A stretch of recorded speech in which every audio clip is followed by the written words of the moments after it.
Hello प्यारे बच्चों, क्या हाल चाल। उम्मीद है आप लोग अच्छे होंगे। तो कल के वीडियो लेक्चर में यानी कि पहले बेसिक कॉन्सेप्ट्स के वीडियो लेक्चर में हमने आपको डिटेल में बताया था कि क्या होता है फिजिकल क्वांटिटी यानी भौतिक राशियां क्या होती हैं, भौतिक राशियों के प्रकार क्या होते हैं। उसके बाद हमने देखा था सदिश का निरूपण आप कैसे कर सकते हैं। फिर हमने देखा था सदिश की संक्रियाएं, जिसके अंतर्गत हमने देखा था कि सदिश का जोड़ कैसे होता है, यानी दो सदिशों को जोड़ा जाएगा तब परिणामी क्या निकलेगा, दो सदिशों को घटाया जाएगा तब परिणामी क्या निकलेगा। और दो सदिशों का गुणा भी हमने हल्का फुल्का आपको बता दिया था और हमने बोला था कि सेकेंड लेक्चर में डिटेल में हम देखेंगे कि सदिशों का गुणन क्या होता है, यानी अगर दो सदिश का गुणा किया जाए तो परिणामी क्या निकलेगा, ये हम अगले लेक्चर में देखेंगे, ये हमने बोला था। ठीक है, तो सेकेंड लेक्चर में वही हम कवर करने वाले हैं कि अगर दो सदिशों का आप गुणा करेंगे तो क्या होगा।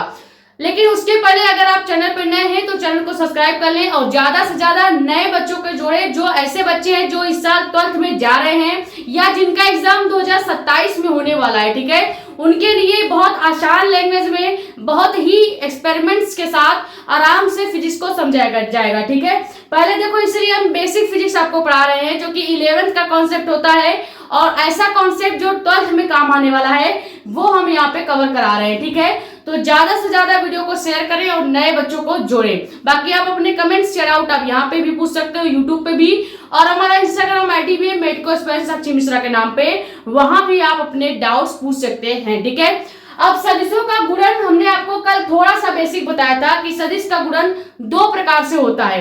अगर आपने अभी तक पहला लेक्चर नहीं देखा है तो पहले जाके पहला लेक्चर देख लीजिए, क्योंकि उसमें कुछ ऐसे कॉन्सेप्ट्स हैं जो यहाँ पे सेकेंड लेक्चर में काम आने वाला है। ठीक है, तो सदिश का गुणन यहाँ पे थोड़ा थोड़ा बता देते हैं कि हमने बताया था सदिश का गुणन दो प्रकार से होता है।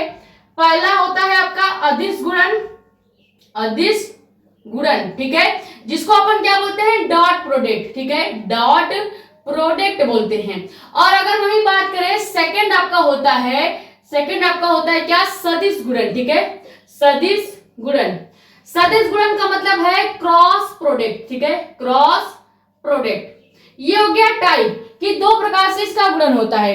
अब हमने डिफिनीशन इसका ये बताया था कि अगर दो सदिशों का गुणा करने पर परिणामी r का मान अदिश आता है तो ऐसे गुणन को हम क्या बोलते हैं, अदिश गुणन बोलते हैं। लेकिन अगर हम दो सदिश का गुणा करें और परिणामी r भी आपका क्या आ जाए, सदिश आ जाए, तो ऐसे गुणन को हम क्या बोलते हैं, सदिश गुणन करते हैं। इसका एग्जांपल हमने क्या दिया था, एग्जांपल लिख दे रहे हैं। डिफिनीशन हमने आपको बता दिया, फर्स्ट लेक्चर में डिटेल में बताया है, लिख के भी बताया है, वहां से आप जाके देख सकते हैं। यहाँ पे हल्का फुल्का रिवाइज करा के फिर आगे कंटिन्यू करेंगे। ठीक है, अब देखो, जैसे एग्जाम्पल की अगर बात करें तो अगर रियल एग्जाम्पल देखा जाए तो अदिश गुणन का रियल एग्जाम्पल होता है कार्य का फॉर्मूला। क्योंकि कार्य का फॉर्मूला क्या होता है, कार्य का फॉर्मूला क्या होता है, बल गुणे विस्थापन, यही होता है ना, बल गुणे विस्थापन होता है। अब देखो, बल को हम लिखते हैं F से और विस्थापन को हम लिखते हैं D से। ठीक है, यही इसका फॉर्मूला होता है कार्य का, यानी हमने यहाँ पे लिख दिया F इंटू D। अब देखो, D भी यानी विस्थापन भी आपका क्या होता है, सदिश होता है, और बल भी आपका सदिश होता है। अब कैसे पहचानेंगे कि ये सदिश ही है, हमने बताया था अगर किसी भी लेटर के ऊपर, अक्षर के ऊपर अगर एरो का निशान यानी तीर का निशान बना है, जैसे मेरे ऊपर एक तीर रख दो तो मैं खुद एक वेक्टर कही जाऊंगी। ठीक है, वैसे ही अगर डी के ऊपर मैंने एक तीर रख दिया तो डी वेक्टर हो गया, यानी डी सदिश हो गया। ठीक है, उसी तरह एफ भी सदिश हो गया। अब दो सदिशों का अगर गुणा करते हैं और परिणामी जो यानी कि जो एफ आ रहा है, यानी परिणामी जो आपका कार्य यहाँ पे आ रहा है, ये कार्य भी क्या आ जाए, ये कार्य अदिश आ जाए, तो ऐसे गुणन को ही हम क्या करते हैं, देखो यहाँ पे कार्य अदिश आ रहा है। अब कैसे पहचानेंगे कि कार्य अदिश है, क्या कार्य के ऊपर हमने एरो को लगाया है, नहीं लगाया है ना, इसका मतलब है कि जो परिणामी आर आया है वो क्या है, अदिश है। क्लियर, अगर हमने डब्ल्यू के ऊपर इस तरह से एरो लगा देते तो यहाँ पे ये सदिश हो जाता, लेकिन डब्ल्यू के ऊपर एरो कभी भी नहीं लगता, इसलिए कार्य को अदिश राशियों में गिना जाता है, यानी कि नॉन वेक्टर्स में गिना जाता है। ठीक है, ये हो गया आपका एग्जाम्पल। अब अगर बात करें सदिश गुणन का एग्जाम्पल क्या था, सदिश गुणन का मतलब ये होता है जब दो सदिश का, जैसे मैंने दो सदिश का गुणा किया था, परिणामी आपका अदिश आया, तो अदिश गुणन। अब अगर यहीं पे दो सदिश का गुणा करें और परिणामी जो निकल के आएगा अगर वो सदिश आ जाएगा तो ऐसे गुणन को हम सदिश गुणन कहते हैं। ठीक है, अब यहाँ पे एग्जाम्पल इसका क्या हो जाएगा, सदिश गुणन का एग्जाम्पल अगर देखते हैं तो इसका एग्जाम्पल होता है बल आघूर्ण। बल आघूर्ण जिसको हम क्या बोलते हैं, टाउ। ठीक है, बल आघूर्ण को टाउ से लिखा जाता है। इस तरह से हम बनाते हैं आधा टी और इसके ऊपर एक पाई खींच देते हैं, तो इसको क्या पढ़ते हैं, इसको पढ़ते हैं टाउ। ठीक है, टाउ पढ़ते हैं, टाउ नहीं पढ़ते, टाउ पढ़ते हैं। क्लियर, ये हो गया टाउ। अब देखो बल आघूर्ण का फॉर्मूला क्या होता है, बल आघूर्ण का फॉर्मूला होता है बल गुणे आपका हो जाता है घूर्णन अक्ष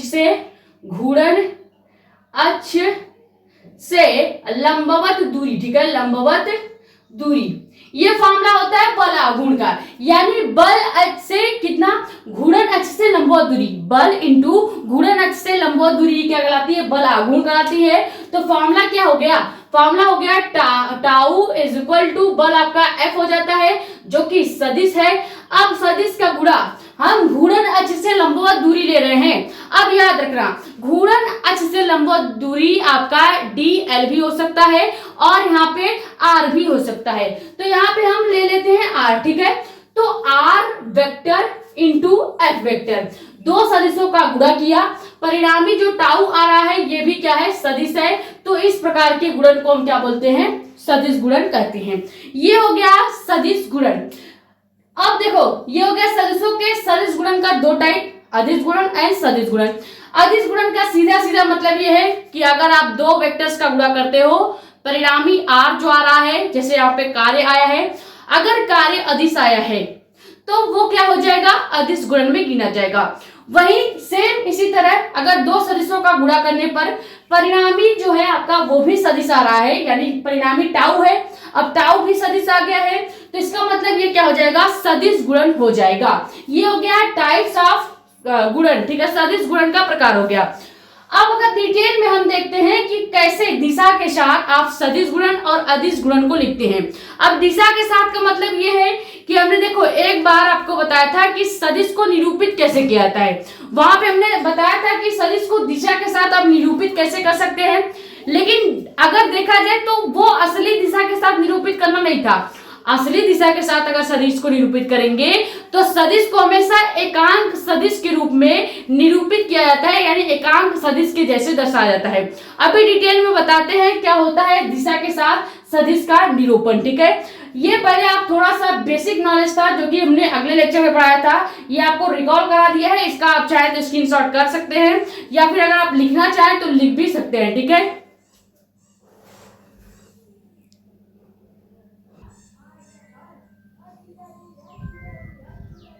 तो अब देखो देखते हैं कि सदिश का दिशा प्रदर्शन कैसे होता है। यानी सदिशों का अगर आपको दिशा बताना होगा, डायरेक्शन बताना होगा, तो आप उसको एकांक सदिश के रूप में डायरेक्शन को कैसे बताएंगे। एकांक सदिश का मतलब क्या होता है अभी समझेंगे, लेकिन सबसे पहले समझते हैं कि सदिशों का दिशा कैसे दिखाया जाता है।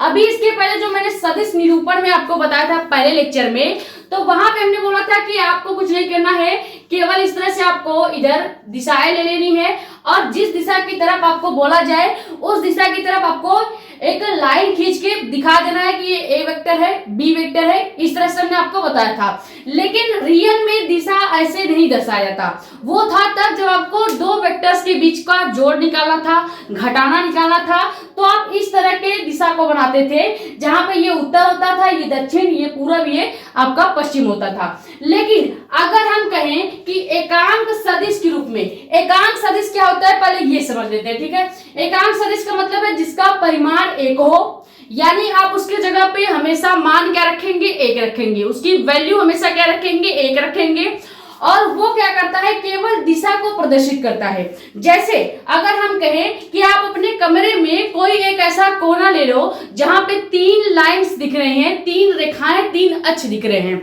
जैसे ये मान लेते हैं ये आपके कमरे का एक छोटा सा कोना हो गया जहां पे ये तीन लाइन, तीन अक्ष दिखाई दे रहे हैं। ठीक है, तीन लाइन, तीन अक्ष दिखाई दे रहे हैं। ये पहला अक्ष हमने मान लिया एक्स अक्ष है, ये दूसरा हमने मान लिया y अक्ष है और ये वाला हमने मान लिया कि z अक्ष है, ठीक है। यानी ये कमरे की ऊंचाई हो गई, ये लंबाई और ये चौड़ाई हो गई, ठीक है। ये हो गया आपके कमरे का 3 अक्ष। अब अगर हम यहाँ पे एकांक सदिश के रूप में दिशा दर्शाएंगे तो क्या दर्शाएंगे, हम मान लेते हैं कि x अक्ष के दिशा में जो आपका एकांक सदिश दिशा हो रहा है वो क्या हो रहा है, x अक्ष के दिशा में जो दिशा दर्शाएंगे उसको हम लिखेंगे i कैप, ठीक है।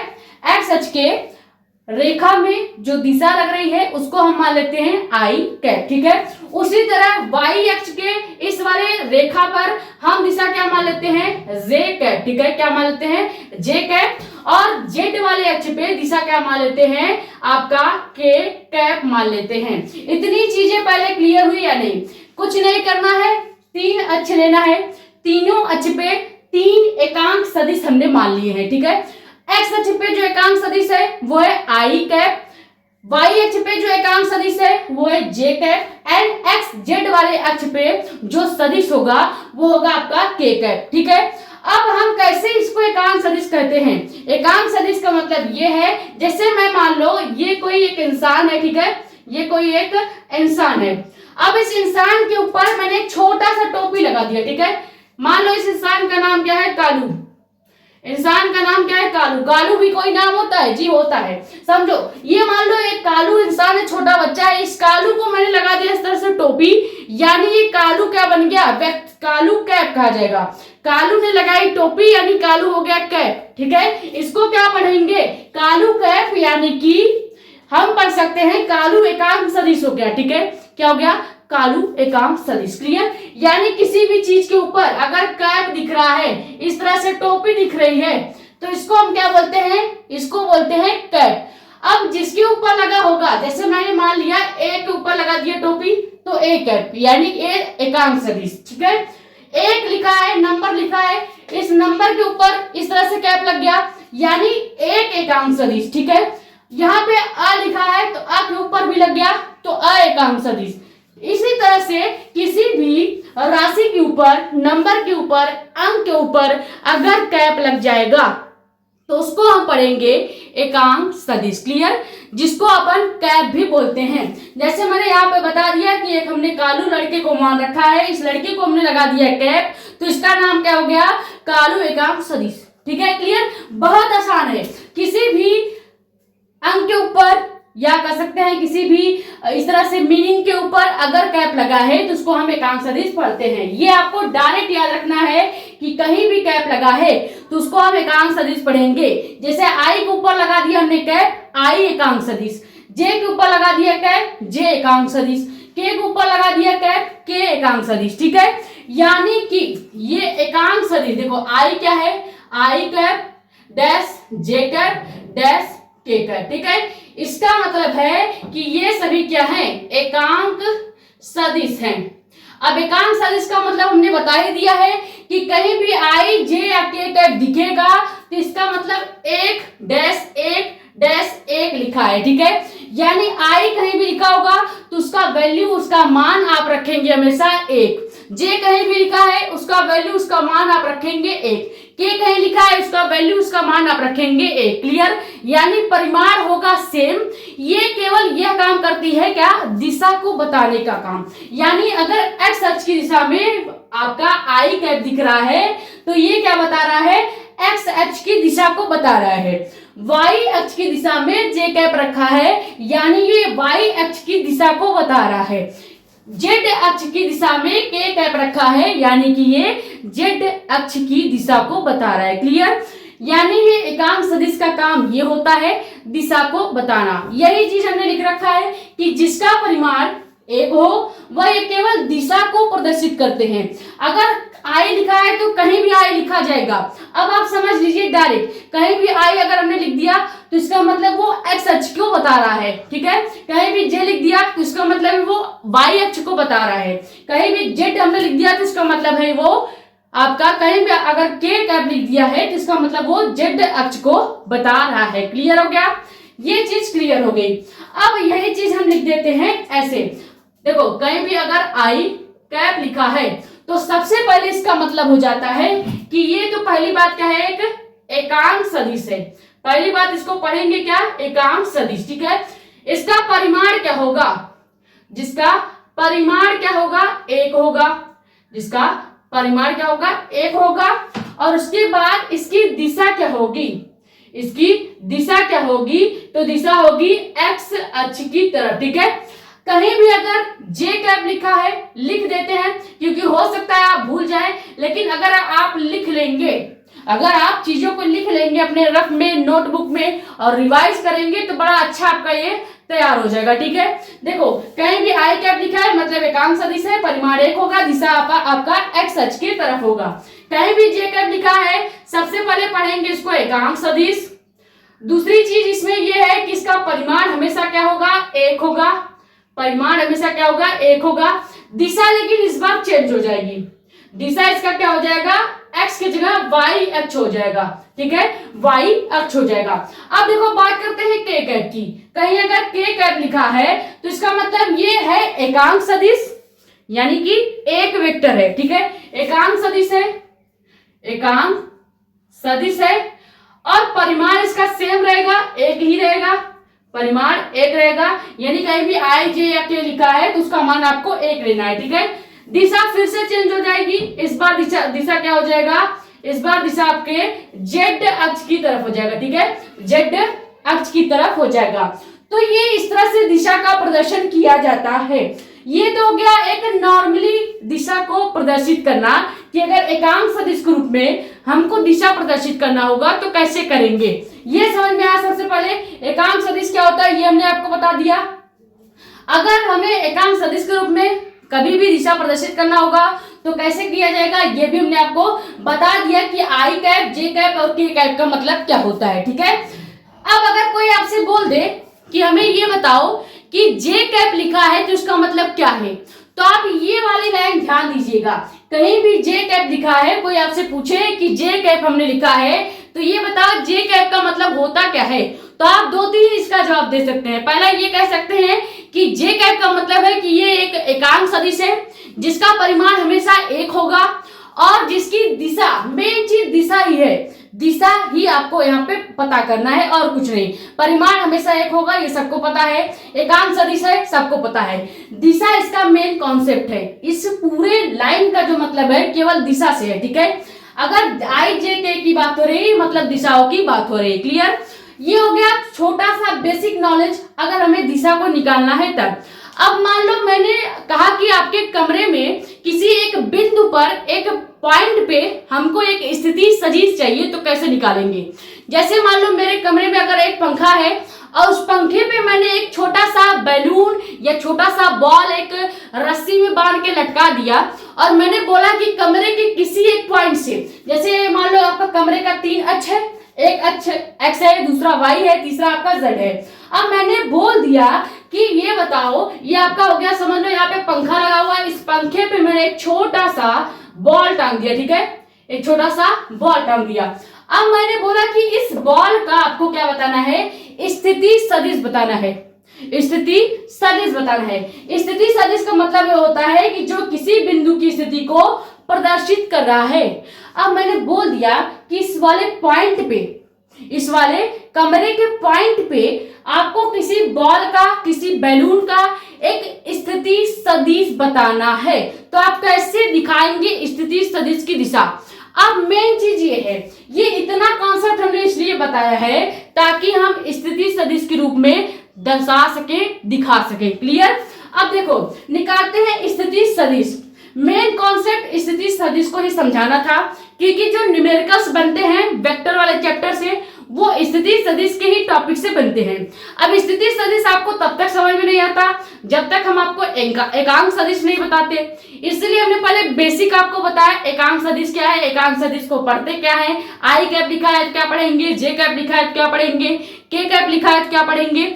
ये हमने थोड़ा थोड़ा आपको नॉलेज दिया। जब आपको थोड़ा नॉलेज हो गया तो हमें लगा कि अब आपको स्थिति सदिश बताना चाहिए, तो इसीलिए अब हम आपको स्थिति सदिश बता रहे हैं। देखो किसी भी पॉइंट पे या बिंदु पर अगर आपको सदिश निकालने को कहा जाए तो वही जो चीज आप निकालते हैं वही आपका स्थिति सदिश कहलाता है। अब यहाँ पे छोटा सा एक स्थिति सदिश को निकालते हैं, ठीक है, स्थिति सदिश। स्थिति सदिश के रूप में अगर दिशा को निकाला जाए तो कैसे निकालेंगे? स्थिति सदिश का मतलब क्या होता है? सबसे पहले ये लिख लेते हैं कि जो किसी, या कह सकते हैं जब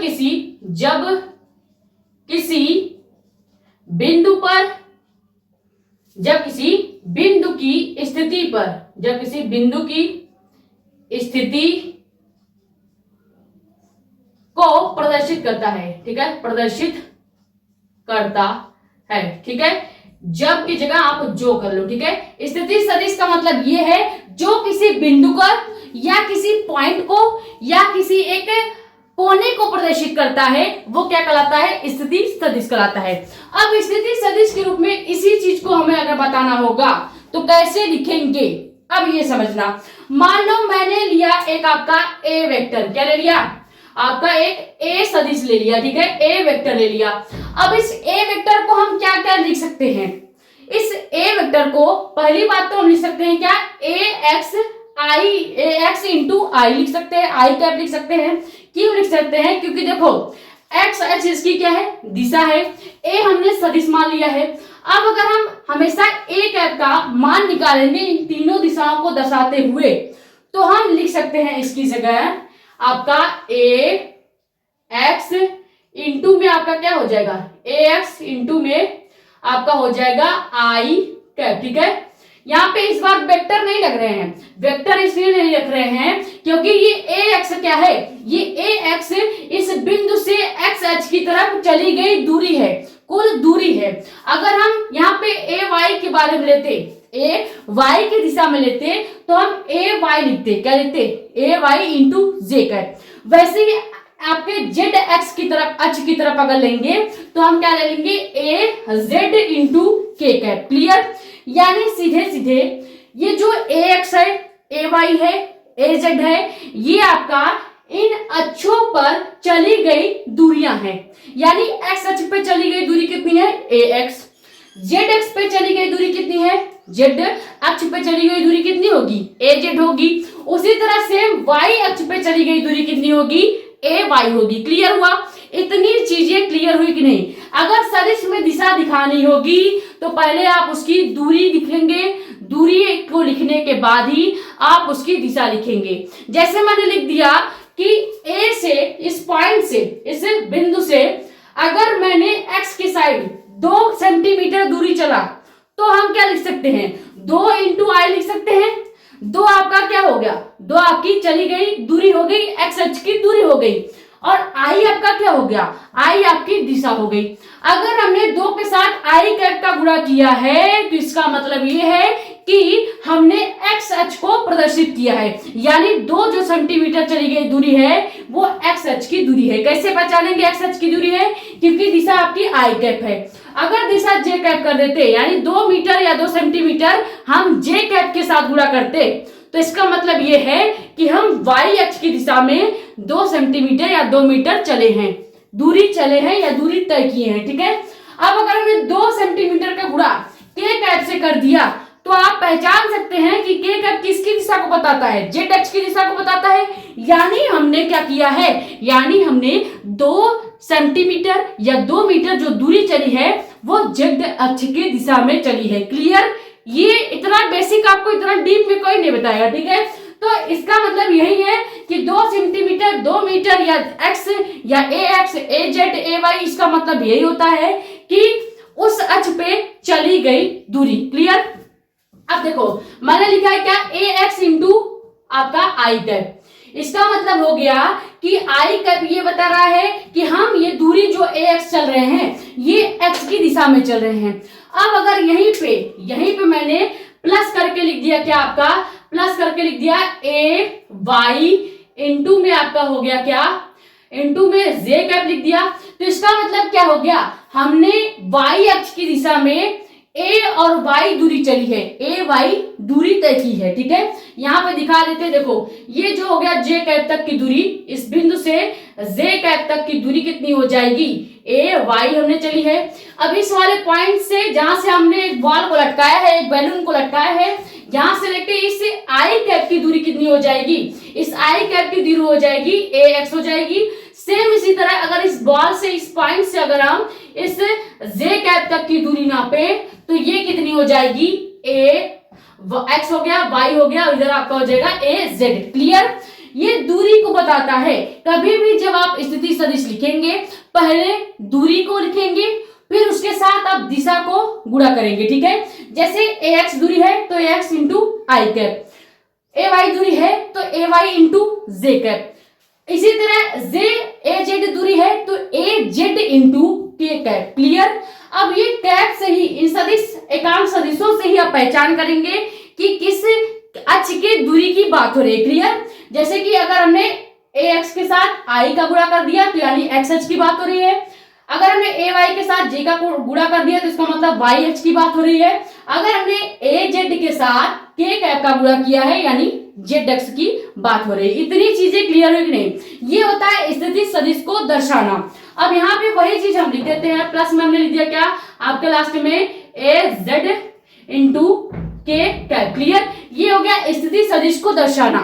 इसी तरह से सवाल दिया जाता है। अब मान लो आपको इसमें थोड़ा सा समझने में दिक्कत हुआ होगा तो हम शब्दों में क्या कर सकते हैं, अंकों में लिख देते हैं, अंकों में आपको क्लियर हो जाएगा। यानी हम अगर लिखें ए वेक्टर इक्वल टू आपका ए एक्स की जगह मान लेते हैं 2 मीटर या केवल 2 मान लेते हैं, गुणे आई या इंटू आई कैप प्लस 3 गुणे मान लेते हैं जे कैप और लास्ट में 4 गुणे मान लेते हैं के कैप। ठीक है, इसी तरह से आपसे क्वेश्चन पूछे जाएंगे। आपको जब भी क्वेश्चन पूछा जाएगा तो 2 सदिश दिया जाएगा, उन 2 सदिशों का इस तरह से वैल्यू दे दिया जाएगा और आपसे उनके बीच की दूरी, उनके बीच का कार्य निकलवाया जा सकता है। ठीक है, ये हो गया दिशा का प्रदर्शन। अब जब सदिश का दिशा आपको पहचानना आ गया, आपको स्थिति सदिश में दिशा निकालनी आ गई, अब आप तैयार हो गए हैं कि आप ये समझ सके कि सदिशों का अदिश गुणन कैसे होता है एकांक सदिश के रूप में, और सदिशों का सदिश गुणन कैसे होता है एकांक सदिश के रूप में। इतनी चीज क्लियर हुई कि नहीं? पहले ये बताइए कि आपको एकांक सदिश समझ में आया? एकांक सदिश का फिर से बताते हैं, सीधे सीधे मतलब ये है किसी भी लेटर के ऊपर कैप का लगना।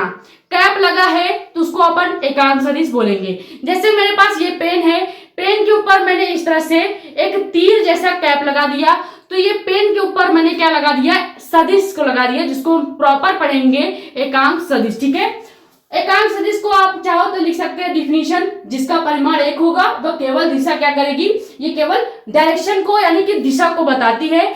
जिस अक्ष की बात की जाएगी उसी अक्ष की दिशा को बताएगा, यानी आई एक्स अक्ष की दिशा को बताता है, जैसे कि हमने यहाँ पे लिख भी दिया है। जे आपका वाई अक्ष की दिशा को बताता है, के आपका जेड अक्ष की दिशा को बताता है। क्लियर? फिर मैंने आपको स्थिति सदिश समझाया।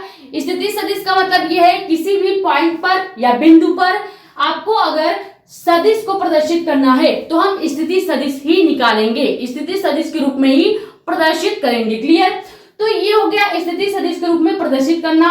अब कहीं भी ax या 2 या 3 संख्या वगैरह दिख रही है तो इसका मतलब वो हो गया उस अक्ष से या उस बिंदु से उस अक्ष तक तय की गई दूरी। ठीक है, दूरी की बात की जा रही है। दूरी के साथ हमेशा दिशा का गुणा होगा और उस दिशा से आप पहचान लेंगे कि किस अक्ष का बात की जा रही है, किस अक्ष की बात की जा रही है। ठीक है, ये हो गया दिशा प्रदर्शन या दिशा को समझना।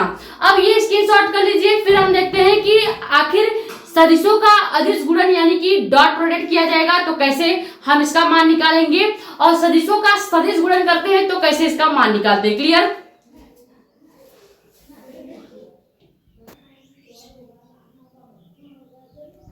तो आप समझते हैं कि सदिशों का अदिश गुणन कैसे होता है और हम इसको एकांक सदिश के रूप में कैसे लिख सकते हैं। ठीक है, सबसे पहले सदिशों के अदिश गुणन को डॉट प्रोडक्ट बोला जाता है, जैसा कि मैंने आपको बेसिक स्टार्ट करते ही बता दिया था। अब देखो, हमने एग्जांपल क्या लिया था कि अगर 2 सदिश का गुणा किया जाता है, मान लो मैंने एक ले लिया आपका ए सदिश, ठीक है, एक ले लिया ए वेक्टर और डॉट बी वेक्टर। ठीक है, यानी 2 सदिशों का हमने गुणा किया और आने वाला परिणामी आर क्या आ रहा है, आर आपका क्या आ जा रहा है, अदिश। ठीक है, ये आर आपका क्या आया है, अदिश आ रहा है, ये आर आपका अदिश आ रहा है। तो ऐसे गुणन को ही हम क्या कहते हैं, अदिश गुणन कहते हैं। एग्जाम्पल हमने क्या लिया था, कार्य का फॉर्मूला, फिर से ले लेते हैं भाई। देखो एग्जाम्पल के तौर पे हमने ले लिया आपका कार्य का फॉर्मूला, जो कि क्या होता है W इंटू लगने वाला बल जो कि सदिश होता है, और डॉट हो जाएगा आपका विस्थापन, ये भी आपका सदिश होगा। तो इन दोनों का परिमाण, यानी इन दोनों का परिमाण जो W कार्य आ रहा है, ये भी आपकी क्या है, ये भी आपकी अदिश राशि होती है। यानी ये इस प्रकार का गुणन क्या हो जाएगा, अदिश गुणन हो गया। ये तो हो गया एग्जाम्पल के साथ, जो कि मैंने आपको शुरू में ही बता दिया। लेकिन अब यहाँ पे हम दो केस मानते हैं। पहला केस ये है कि यदि लगने वाला बल और विस्थापन दोनों की दिशाएं असमान हो, तब हमारा ये परिणामी सदिश यानी कि कार्य क्या आएगा। ठीक है, ये देखो जो कार्य है ये परिणामी सदिश को भी प्रदर्शित कर रहा है। अगर आप देख रहे होंगे तो देखो यही तो लिखा है हमने कि दो सदिशों का गुणा करने पर जो परिणामी आर आता है, बराबर की इधर जो मान आ रहा है, यही परिणामी बोला जाएगा पहली बात तो। और अगर ये परिणामी बोला जा रहा है और अगर ये अदिश आ रहा है, तो इस प्रकार के गुणन को हम अदिश गुणन कहते हैं। अब पहला केस हम ये मानते हैं कि जो आपका लगने वाला ये बल की दिशा है और विस्थापन की दिशा है, ये दोनों अलग दिशा में हो। यानी लगने वाला बल आपका अगर इधर साइड है तो विस्थापन आपका ऊपर का साइड हो। ठीक है, तब आपका जो कार्य निकलेगा, जो आपकी परिणामी सदिश निकलेगी, वो क्या निकलेगा ये देखते हैं। ठीक है, सबसे पहले लेते हैं केस नंबर 1। ठीक है, केस नंबर फर्स्ट, आप भी एग्जैक्ट ऐसे ही लिखेंगे, पहले ये लिखेंगे फिर ये फॉर्मूला लिखेंगे और केस नंबर 1 लिखेंगे। केस नंबर 1 क्या होगा कि यदि मान लेते हैं, यदि ऐसे सवाल बहुत बनते हैं, आपसे पूछ लिया जाए कि यदि लगने वाला बल और विस्थापन दोनों की दिशाएं अलग हों तो उनके बीच का परिणामी सदिश या उनके बीच का लगने वाला कार्य क्या निकलेगा। ऐसे फॉर्मूले पर बहुत ज्यादा क्वेश्चन आते हैं, इसलिए हम आपको फॉर्मूला बता रहे हैं। बाकी अगर डायरेक्ट अगर हम बताना चाहें, देखो डायरेक्ट अगर बताना चाहें तो अभी ये जो बल का फॉर्मूला लिखा हुआ है ना, अभी ये जो बल का फॉर्मूला लिखा है, ये तब की स्थिति को दर्शा रहा है जब लगने वाला बल और विस्थापन दोनों एक ही दिशा में होगा। तब आपका जो बल का फॉर्मूला होगा, तब आपका जो कार्य का फॉर्मूला होगा वो यही आएगा, W into F vector into D vector, यही आएगा। लेकिन हमने अभी पहले क्या मान रहे हैं, सेकेंड केस। सेकेंड केस में क्या मानना है कि भैया जो लगने वाला बल है और लगने वाला विस्थापन है, दोनों की दिशाएं अलग हैं। ठीक है, मान लो एक सामने से आ रहा है, दूसरा आपके इधर से जा रहा है। ठीक है, इस तरह से है। तो अगर दिशाएं विपरीत होंगी तो ये लगने वाला कार्य क्या आएगा, तो कुछ नहीं करना है, इसके बाद में आपको इनटू में cos थीटा लिखना पड़ेगा। वही फॉर्मूला हम जनरेट करेंगे, वही फॉर्मूला हम बनाएंगे कि कैसे कार्य इंटू एफ आपका वेक्टर और D vector into cos theta हो जाता है। देखो मान लेते हैं कि यदि लगने वाला बल व विस्थापन की दिशाएं विपरीत हो। ठीक है, विपरीत हो, तब कार्य या आप इसे कह सकते हैं परिणामी आर क्या होगा। ठीक है, आर क्या होगा। ये पहला केस हमने मान लिया कि अगर बल की दिशा विपरीत हो और आपके विस्थापन की दिशा विपरीत होगी तो परिणामी आर या कह सकते हैं W, ये जो कार्य का फॉर्मूला है ये कैसे कन्वर्ट होगा, इसको एक एग्जांपल से समझते हैं। मान लो मेरे पास एक छोटा सा एक कोई वस्तु है। ठीक है, एक छोटा सा वस्तु है। अब इस वस्तु को एक छोटे से वस्तु को एक छोटा सा बालक खींच रहा है। ठीक है, ये आपका हो गया कल्लू लाल। ठीक है, मैंने फिर से इस कालू को ही लिया है। अब ये कल्लू लाल इस दिशा में चल रहे हैं, इनकी डायरेक्शन किधर है, इधर के साइड ये चल रहे हैं। लेकिन ये अपने इन प्यारे से छोटे छोटे हाथों से इस बॉक्स को कहाँ खींच रहे हैं, इधर से खींच रहे हैं। ठीक है, इस बॉक्स को इधर से खींच रहे हैं और इन पर जो विस्थापन लग रहा है वो किधर की साइड लग रहा है, इधर की साइड लग रहा है। यानी जिधर की साइड, मान लो मैं आपका क्या हो गई, मैं ये छोटी बालक हो गई। ठीक है, अब मैंने इसको इधर से पकड़ के खींचा, यानी बल आपकी किधर की साइड लग रही है, बल आपके इधर की साइड लग रही है। ठीक है, जिधर से कोई चीज खींची जाती है बल उधर की साइड शिफ्ट हो जाती है। जैसे मानो ये आपका कोई एक बॉक्स हो गया, अब इस बॉक्स को मैंने इधर की साइड खींचा। ठीक है, तो लगने वाला बल किधर गया, इधर की साइड, लगने वाला बल किधर गया, इधर की साइड। तो उसी तरह से अगर इस छोटे से प्यारे से नन्हे मुन्ने से बालक ने इस प्यारे से छोटे छोटे हाथ से अगर इस बॉक्स को ऊपर की साइड खींचा तो बल की दिशा क्या हो गई, बल की दिशा ऊपर के साइड हो गई, और ये आपका जो इधर की साइड लग रहा है इसके सीधे जो लगेगा ये आपकी विस्थापन डी की दिशा हो जाएगी। ठीक है, और बल और विस्थापन के बीच आपको दिख रहा होगा कि यहाँ से छोटा सा थीटा कोण बन रहा है, और ये थीटा कोण क्या कहलाएगा, कॉस थीटा बनेगा। क्या बनेगा, कॉस थीटा। तो यहाँ पे लिख सकते हैं आप थीटा जो कोण बन रहा है उसको कॉस थीटा भी लिख सकते हैं। ठीक है, तो यही चीज तो हम समझाने की कोशिश कर रहे थे कि नॉर्मल जो कार्य का फॉर्मूला आएगा अदिश गुणा करने पर, नॉर्मल जो कार्य का फॉर्मूला आता है वो तब आता है जब बल और विस्थापन की दिशा सेम हो। जैसे अगर विस्थापन इधर साइड लग रहा है तो ये बल भी इधर साइड लगेगा, तब आपका ये फॉर्मूला आएगा कार्य का। क्लियर।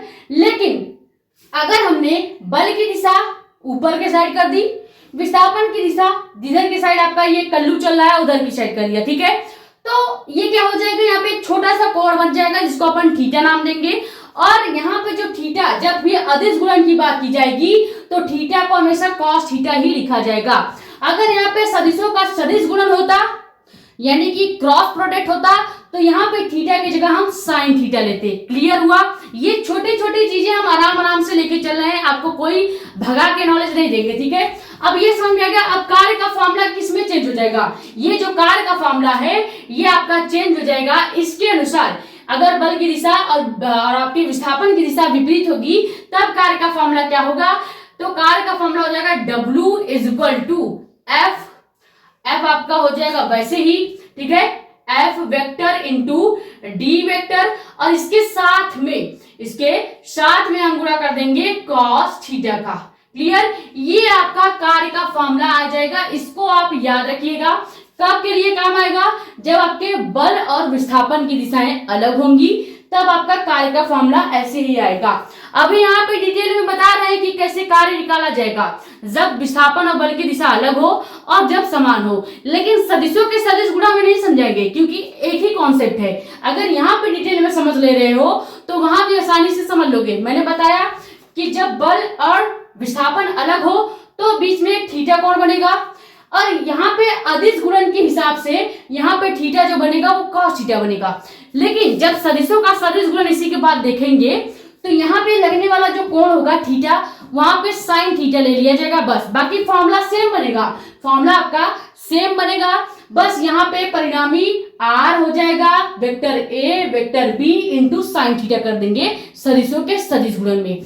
अब अगर इसी को लिखना चाहे r के रूप में, यानी इसके रूप में लिखना चाहे, अभी तो हमने इस फॉर्मूले के रूप में लिखा है, अगर हम इसके रूप में लिखना चाहे तो यही हो जाएगा आपका क्या, r इंटू ए वेक्टर इंटू आपका हो जाएगा बी वेक्टर, और इंटू में हो जाएगा कॉस थीटा। ठीक है, दोनों फॉर्मूला सेम है, दोनों फॉर्मूला सेम है, बस ये मैंने परिणामी r के रूप में दर्शाया है और ये मैंने फॉर्मूले के रूप में दर्शाया है। दोनों फॉर्मूला आपका कार्य का सेम है। क्लियर। ये हो गया पहला केस, जब विस्थापन और बल की दिशाएं अलग हों तब कार्य आपका ये निकल के आएगा।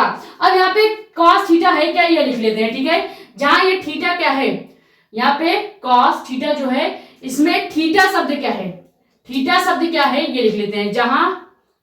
जहां थीटा जो है यह एफ वेक्टर तथा डी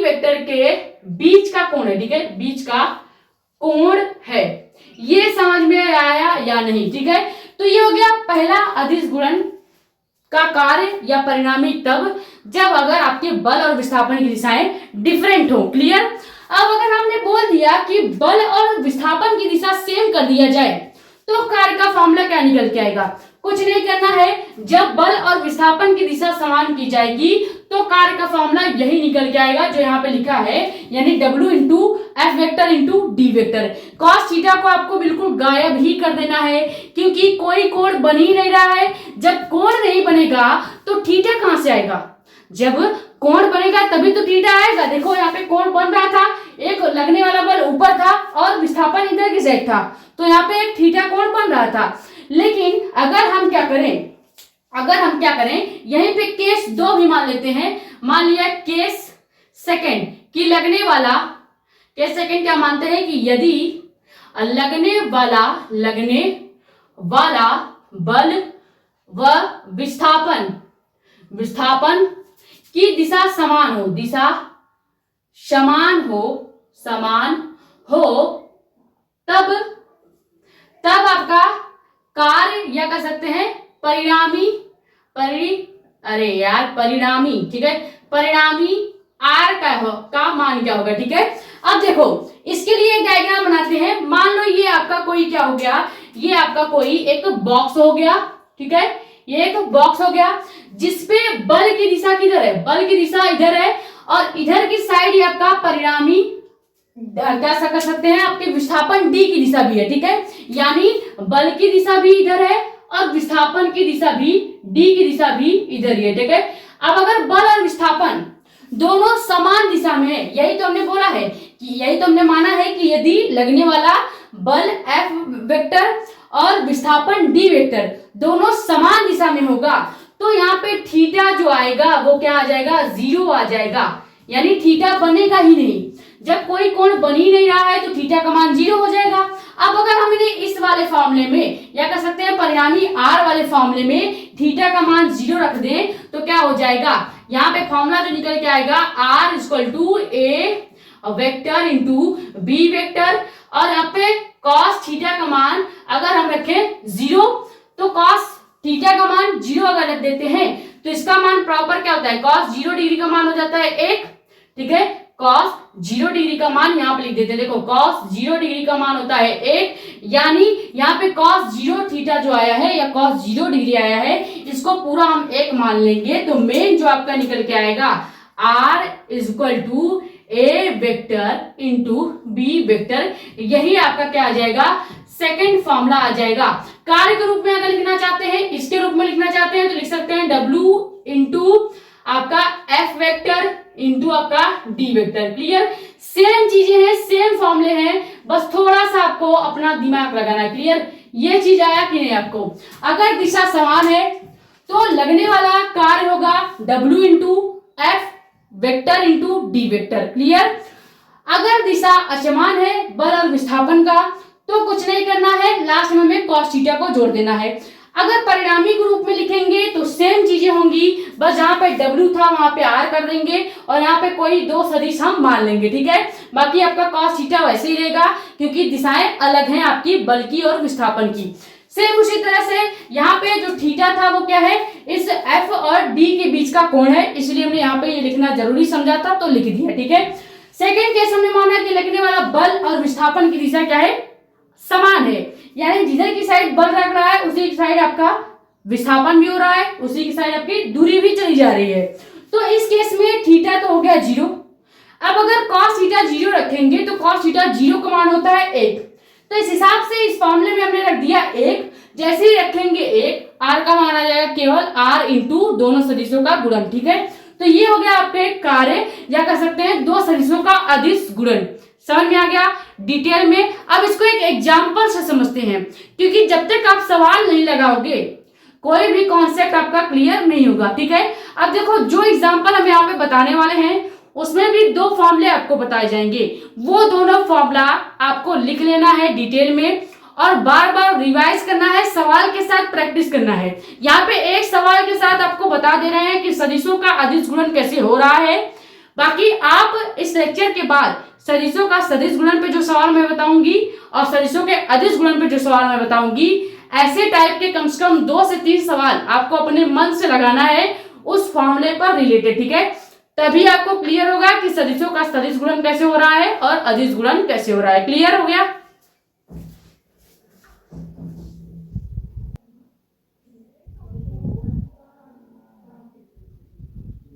अब एक एग्जांपल से समझते हैं कि कैसे अदिश गुणन हो रहा है और क्या ये जो हमने कॉन्सेप्ट बताया वो सही है या गलत है, ठीक है। देखो एक हमने यहाँ पे क्वेश्चन लिया है कि एफ वेक्टर का आपको कुछ वैल्यू दिया गया है जो कि स्थिति सदिश के रूप में लिखा गया है। हमने आपको स्थिति सदिश में क्या बताया कि एक आपका चली गई दूरी होगी जो कि अंकों में होगी और एक आपकी दिशा होगी जो कि आई कैप, जे कैप और के कैप होगा। तो स्थिति सदिश के रूप में आपको हमेशा सवाल दिया जाएगा, ये हमने आपको बताया था जब स्थिति सदिश अभी समझा रहे थे, ठीक है। तो उसी स्थिति सदिश के रूप में आपको एक क्वेश्चन दिया गया है, एफ वेक्टर का एक मान दिया गया है, वैल्यू दिया गया है जिसमें आई कैप, जे कैप एंड के कैप का एक वैल्यू दिया गया है और उसी के साथ आपको डी वेक्टर का एक मान दिया गया है जिसमें भी आपको आई कैप, जे कैप और के कैप का मान दिया गया है। अब हमने आपको क्या बोला था, एकांक सदिश का मतलब यह है कि कहीं भी i cap, j cap and के कैप लिखा है तो इसका मतलब है उसकी जगह हम उसका वैल्यू 1 लिख सकते हैं, ठीक है। तो हमें यहाँ पे कहा क्या गया है कि आपको एफ वेक्टर और डी वेक्टर के इन दोनों वैल्यूज का गुणा करना है और आपको कार्य W का मान निकालना है। तो W का फॉर्मूला हमने आपको क्या बताया था, W इक्वल टू होता है F सदिश इंटू D सदिश, यानी F vector into D vector. तो हमें क्या करना पड़ेगा, इन दोनों वैल्यूज का गुणा करना पड़ेगा। तो पहले मान रखते हैं, हमें I का मान क्या दिया गया है, हमें यहाँ पे F का जो प्रॉपर मान दिया है वो पहले लिखते हैं। जैसे W इज इक्वल टू क्या हो गया, F का मान दिया गया है 2i cap plus 3j cap plus 4k cap, ठीक है। ये हो गया आपका F वेक्टर का मान। अब बीच में हम ये डॉट वाला क्रॉस लगाएंगे। इस डॉट वाले क्रॉस का मतलब क्या है, दोनों के बीच में हम गुणा करें, ठीक है, या फिर इसको हम ब्रैकेट में कर लेते हैं, आपको क्लियर हो जाएगा, ठीक है। अब बीच में एक छोटा सा भी बिंदु लगा देंगे फिर भी आपको पता चल जाएगा। अब डी वेक्टर का मान क्या दिया गया है, डी वेक्टर का मान दिया गया है i cap plus 2j cap plus k cap, clear. ये हो गया आपके एफ वेक्टर का मान, ये हो गया आपके डी वेक्टर का मान। अब यहाँ पे एक फॉर्मूला आपको पता होना चाहिए, तभी आप हमेशा सदिशों का गुणा कर पाएंगे। जब भी सदिशों का अदिश गुणन की बात की जाएगी, यानी डॉट प्रोडक्ट के सवाल की बात की जाएगी, तो वहां पे अगर आप समान एकांक सदिशों का गुणा कर रहे हैं, यानी आई कैप के साथ आई कैप का गुणा कर रहे हैं, तो हमेशा उसका वैल्यू क्या आएगा, अदिश गुणन में आई कैप का गुणा आई के साथ करने पर उसका मान 1 आता है। कैसे आता है ये हम फॉर्मूला आपको बताने जा रहे हैं। ये फॉर्मूला आपको याद होना चाहिए हमेशा के लिए, ठीक है।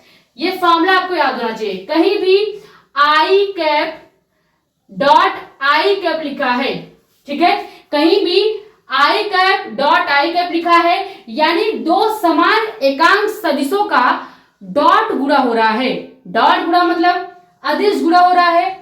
देखो सदिश गुणा में सारी चीजें सेम रहती हैं, बस वैल्यूज चेंज होंगी। अभी मैं लास्ट में आपको क्या करूंगी, जैसे अदिश और सदिश गुणा समझा लूंगी तो दोनों में फॉर्मूले में डिफरेंस क्या है ये समझा दूंगी। उससे आपको क्लियरिटी आ जाएगी कि क्या अंतर होता है सदिश गुणन के फॉर्मूले में और क्या अंतर होता है अदिश गुणन के फॉर्मूले में, ठीक है। तब आपको ये कंफ्यूजन नहीं होगा कि कब दो समान सदिशों का गुणा करने पर वैल्यू 0 हो जाता है, कब असमान गुणा करने पर वैल्यू 0 हो जाता है। ये वाला कंफ्यूजन आपका दूर हो जाने वाला है, ठीक है। तो अगर हम क्या करें, दो समान एकांक सदिश का गुणा अदिश रूप में करते हैं, यानी अदिश गुणन करते हैं, तो इसका मतलब क्या है, कहीं भी दो आई कैप लिखा है, बीच में एक डॉट दिया गया है, इसका मतलब ये है, पहली बात तो आई कैप कहीं लिखा है तो इसकी जगह हम क्या लिख सकते हैं, 1 गुणे 1 लिख सकते हैं। हमने बताया था कि एकांक सदिश में क्या बताया था, एकांक सदिश में i cap dot j cap dot k cap का मतलब है कि इन सबका वैल्यू क्या होगा, 1 होगा। यानी आई कैप इंटू आई कैप, इसका मतलब 1 इंटू 1 लिखा है। अब इस आई कैप दोनों की दिशाएं क्या है, समान है, क्योंकि देखो दोनों का मान क्या है, आई और आई ही है, यानी दिशा क्या है, समान है। अब दिशा अगर समान है तो यहाँ पे कॉस जो आ जाएगा, कॉस थीटा का मान क्या आ जाएगा, 0 आ जाएगा। इसीलिए मैंने आपको वो दो केस में पहले कार्य का मान निकालना बताया है। कार्य का वैल्यू 2 केस में इसलिए बताया था कि जब दिशाएं समान होंगी तो हमेशा थीटा का मान 0 होगा। जब दिशाएं बल और विस्थापन की विपरीत होंगी तो कॉस का एक 90 डिग्री का वैल्यू आएगा, कॉस का एक 90 डिग्री का मान आएगा। लेकिन यहाँ पे देखो आई कैप के साथ आई कैप का गुणा हो रहा है, यानी दिशा समान है, तो कॉस थीटा का जो मान आएगा वो आ जाएगा 0 डिग्री, ठीक है, क्या आ जाएगा, 0 डिग्री आ जाएगा। अब यहाँ पे कॉस थीटा का 0 डिग्री का मतलब क्या हो गया कि पूरा वैल्यू देखा जाए तो पहले 1 गुणे 1 और cos थीटा 0 का मान भी 1, ठीक है। यानी हम लिख सकते हैं, यानी कि हम लिख सकते हैं कहीं भी i cap into i cap is equal to j cap into j cap, यहाँ पे ये वाला इंटू नहीं, ये डॉट वाला, ठीक है, और इक्वल टू के कैप इंटू के कैप लिखा है तो इसका मान हमेशा 1 होगा। ये आप फॉर्मूला याद रखेंगे। क्लियर? जब भी सदिशों की अदिश गुणन में दो समान वेक्टर्स की या कह सकते हैं दो समान एकांक सदिशों की गुणा की जाएगी तो उसका वैल्यू हमेशा एक आएगा। कैसे एक आएगा ये हम बता रहे हैं। देखो आई कैप दोनों समान है। क्या हमने आई कैप के साथ जे कैप का गुणा किया है? नहीं किया है। हमने आई कैप के साथ आई कैप का गुणा किया है। इसका मतलब है कि दोनों सेम राशियां हैं तो दिशाएं भी सेम ही होंगी और सेम दिशा में cos थीटा हो जाता है 0। cos थीटा 0 हुआ तो तुरंत मान 1 हो गया। जब तुरंत मान 1 हो जाएगा तो दोनों का मान 1 1 पहले से ही है। हमने बताया था एकांक सदिश का मान 1 होता है तो 1 1 पहले से था। cos थीटा का मान भी 1 हो गया। टोटल मान आपका 1 हो गया। क्लियर? इसीलिए कहीं भी आई इंटू आई लिखा है, जे कैप इंटू जे कैप लिखा है, के कैप इंटू के कैप लिखा है तो सबका मान आपको 1 लिखना है। क्लियर हो गया? ये हो गया पहला फॉर्मूला जो आपको याद रखना है। ये आपको एकदम रट्टाफिकेशन याद होना चाहिए। क्लियर? अब एक और फॉर्मूला देखते हैं। ये तो गया जब दिशा समान है तब आपका वैल्यू क्या होगा। अब अगर मैंने मान लिया कि आई कैप के साथ मैं जे कैप का गुणा कर रही हूं या मैं जे कैप के साथ के कैप का गुणा कर रही हूं तो आपका वैल्यू क्या होगा? तो करके देख लेते हैं। देखो मान लिया मैंने कि आई कैप के साथ मैंने कर दिया आपके जे कैप का गुणा तो पहली बात तो परिणामी तो इसका एक ही होगा यानी हमें फिर से 1 इंटू 1 और cos का इस बार मान क्या मिला है? इस बार cos थीटा हमें 90 डिग्री मिलेगा। क्या मिलेगा? 90 डिग्री मिल जाएगा क्योंकि दिशाएं क्या हो गई? विपरीत हो गई। और हमने बताया था जब भी दिशाएं विपरीत होंगी तो W into F vector into D vector के साथ cos 90 डिग्री जुड़ जाता है यानी cos थीटा जुड़ जाता है। और जब दिशाएं समान होती है cos थीटा हट के वहां पे 0 डिग्री जुड़ जाता है जिसका सीधा वैल्यू 1 आ जाता है। अब यहाँ पे cos 90 आ गया तो यानी कि इसका तो पूरा मान 0 हो जाएगा। अब आपको इस 1 गुणे 1 से कोई मतलब नहीं है क्योंकि cos 90 का मान जैसे ही हम 0 रखेंगे तो पूरा ही मान आपका 0 हो जाएगा। यानी कि कहीं कहीं अगर कभी भी आपको आई वेक्टर या i cap into j cap is equal to j cap into k cap, j cap into k cap into आपका हो जाएगा के कैप इंटू आई कैप दिख रहा है तो उसका वैल्यू आपने हमेशा 0 रख देनी है। क्या रख देनी है? 0 रख देनी है। और ये सेकंड फॉर्मूला भी आप याद रखेंगे। क्लियर? समझ में आ गया? यानी कहीं अगर समान प्रकार के एकांक सदिश का गुणा हो रहा है आई के साथ आई का, जे के साथ जे का, के साथ के का और उसके बीच में ये चीज याद रखिएगा अगर उसके बीच में डॉट लगा है तभी आप उसका मान 0 या कर सकते हैं 1 रखेंगे। ठीक है? क्या रखेंगे? 1 रखेंगे। और अगर कहीं आई cap into j cap into k cap और k cap into i cap लिखा है यानी किसी एक समान सदिश के साथ किसी दूसरे सदिश की गुणा की जा रही है। आई के साथ नॉर्मली आई का गुणा होना चाहिए था लेकिन यहाँ पे हमने अपना दिमाग लगा लिया आई के साथ जे का गुणा कर दिया, जे के साथ के का कर दिया, के साथ आई का कर दिया। तब आप क्या करेंगे? तब आपको ये ध्यान रखना है कि इन दोनों के बीच में गुणा का निशान है या डॉट का निशान है। अगर डॉट का निशान होगा तो इसका वैल्यू आपने 0 रख देना है जब दो समान एकांक सदिशों का गुणा होगा। जब दो असमान एकांक सदिशों का गुणा होगा यानी आई के साथ के साथ जे का, इस टाइप का। ठीक है? और अगर समान को है तो डायरेक्ट आपको 1 रख देना है। ये दो फॉर्मूले अगर आपको याद हो जाएंगे तो आप कोई भी सवाल बड़े ही आराम से अदिश गुणन का यानी डॉट प्रोडक्ट का लगा सकते हो। अब यही चीज हम यहाँ पे अप्लाई करने वाले हैं। देखो हमें क्या करना है, डॉट प्रोडक्ट में एक चीज याद रखिएगा, आपको आई का गुणा आई के साथ कर देना है, आई वाला काम खत्म। अब आपको आई का गुणा दोबारा किसी के साथ नहीं करना होगा। जे का गुणा जे के साथ कर देंगे, जे वाला पूरा काम खत्म। जे का गुणा और किसी के साथ नहीं करना। के का के साथ कर देंगे, के का भी काम खत्म। लेकिन अगर सदिशों के सदिश गुणन में आप जाओगे तो ये चीज आपको एक चीज देखने को मिलेगी कि आप अगर आई का गुणा आई से कर रहे हैं तो आपको उसी आई का गुणा एक बार जे से करना पड़ेगा, एक बार के से करना पड़ेगा। इसीलिए बच्चों को सदिशों का सदिश गुणन कठिन लगता है क्योंकि एक ही चीज उठाओ, पहले 4 बार गुणा करो, फिर दूसरा चीज उठाओ उसका भी 4 बार गुणा करो, तीसरा उठाओ उसका भी 4 बार गुणा करो, यानी एक ही चीज का कैलकुलेशन लंबा हो जाता है और उसमें एक चक्रीय प्रक्रम भी लगता है। चक्रीय प्रक्रम का मतलब ये है कि अगर आई का गुणा जे के साथ हो रहा है तो उसका एक अलग ही दिशा बनेगी, उसकी एक अलग दिशाएं बनती हैं, वो भी हम आपको डिटेल में बता रहे हैं, ठीक है। तो वो अभी हम सदिशों के सदिश गुणन में न जाकर पहले सदिशों का अदिश गुणन डिटेल में समझ लेते हैं। देखो इसका गुणा करते हैं, अगर हम 2i का गुणा i के साथ करेंगे तो यहाँ पे कोई मान नहीं है, इसका मतलब यहाँ पे 1 रखा गया है पहले से, ठीक है। कोई वैल्यू नहीं है, कोई मान नहीं, तो उसका मान 1 मान लेंगे। तो w is equal to i into i, समान सदिशों का, समान एकांक सदिशों का गुणा हो रहा है, मान क्या हो जाएगा, 1 हो जाएगा।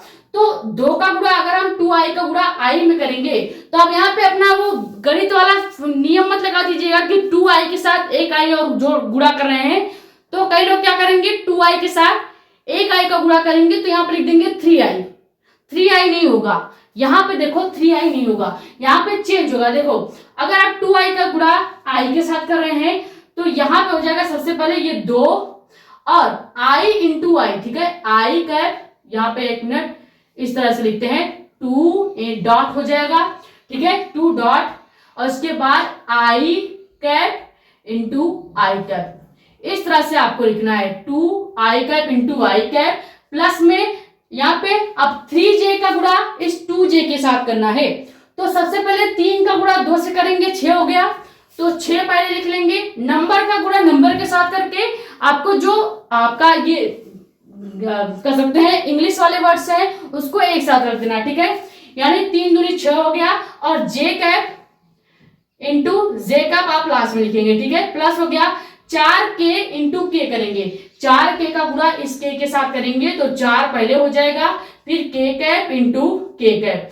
अब यहाँ पे आप देखो, अब वही चीज आ गया जो हमने आपको यहाँ पे फॉर्मूले में बता रखा है कि कहीं भी i cap into i cap लिखा है तो उसका मान 1 हो जाएगा।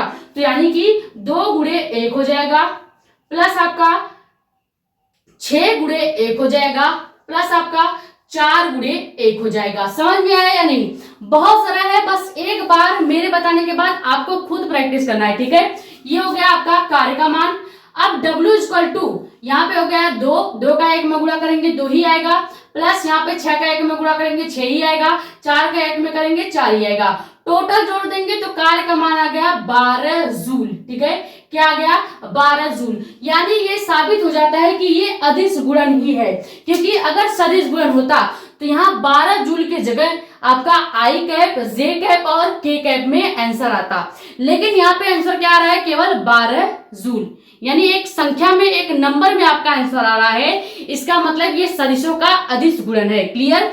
अगर यहाँ पे आई कैप में, जे कैप में या के कैप में आंसर आता तो इसका मतलब होता है कि ये सदिशों का सदिश गुणन है। क्लियर? ये क्लियर हुआ या नहीं? अब इस टाइप के कुछ सवाल आपको अपने मन से लगाने हैं, जहां पे आप इस f का वैल्यू चेंज कर सकते हैं, d का वैल्यू चेंज कर सकते हैं। इन दोनों फॉर्मूले को याद रखिएगा कि सबसे पहले i का गुणा i के साथ करना है, अगर डॉट दिया है तो, और इतना ही आपको करना है। j का गुणा j के साथ करना है, k का गुणा k के साथ करना है।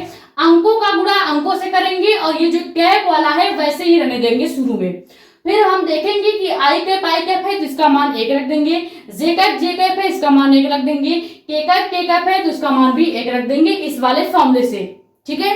उसके बाद हम सबका गुणा कर देंगे और लास्ट में कार्य का मान निकाल लेंगे। ये हो गया सदिशों का अदिश गुणन। क्लियर हो गया?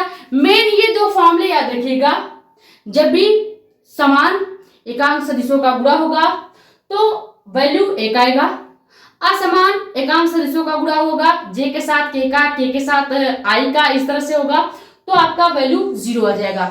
क्लियर हो गया? ये आप स्क्रीनशॉट कर लीजिए। फिर हम देखेंगे सदिशों का सदिश गुणन क्या होता है, ठीक है। और ये हमारा आखिरी टॉपिक है जिसमें हम डिटेल में समझेंगे सदिशों का सदिश गुणन क्या है, क्योंकि दोनों के फॉर्मूले सेम है। अभी आपको डिफरेंस यहाँ पे बता दूंगी क्या अंतर है, ठीक है। पहले ये आप स्क्रीनशॉट कर लीजिए।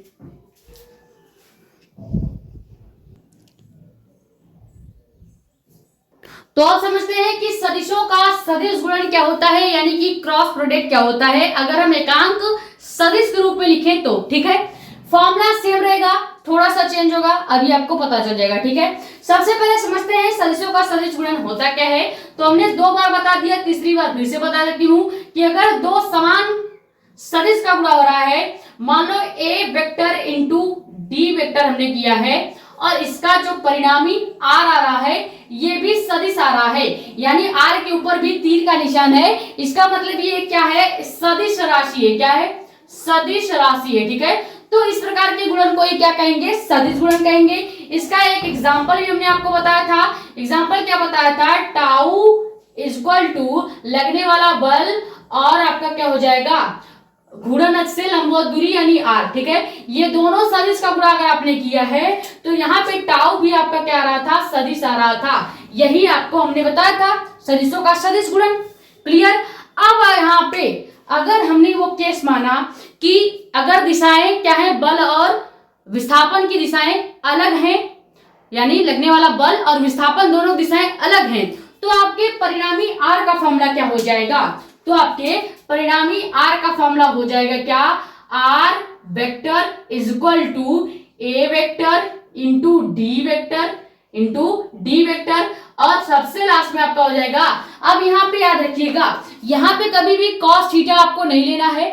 cos थीटा आपको केवल डॉट प्रोडक्ट में लेना था, यानी सदिशों के अदिश गुणन में लेना था। सदिशों के सदिश गुणन में आपको साइन थीटा ले लेना है। क्या लेना है, साइन थीटा ले लेना है। और ये आपका परिणामी का फॉर्मूला होगा कब, जब यहां पे लिख देते हैं, जब लगने वाला बल व विस्थापन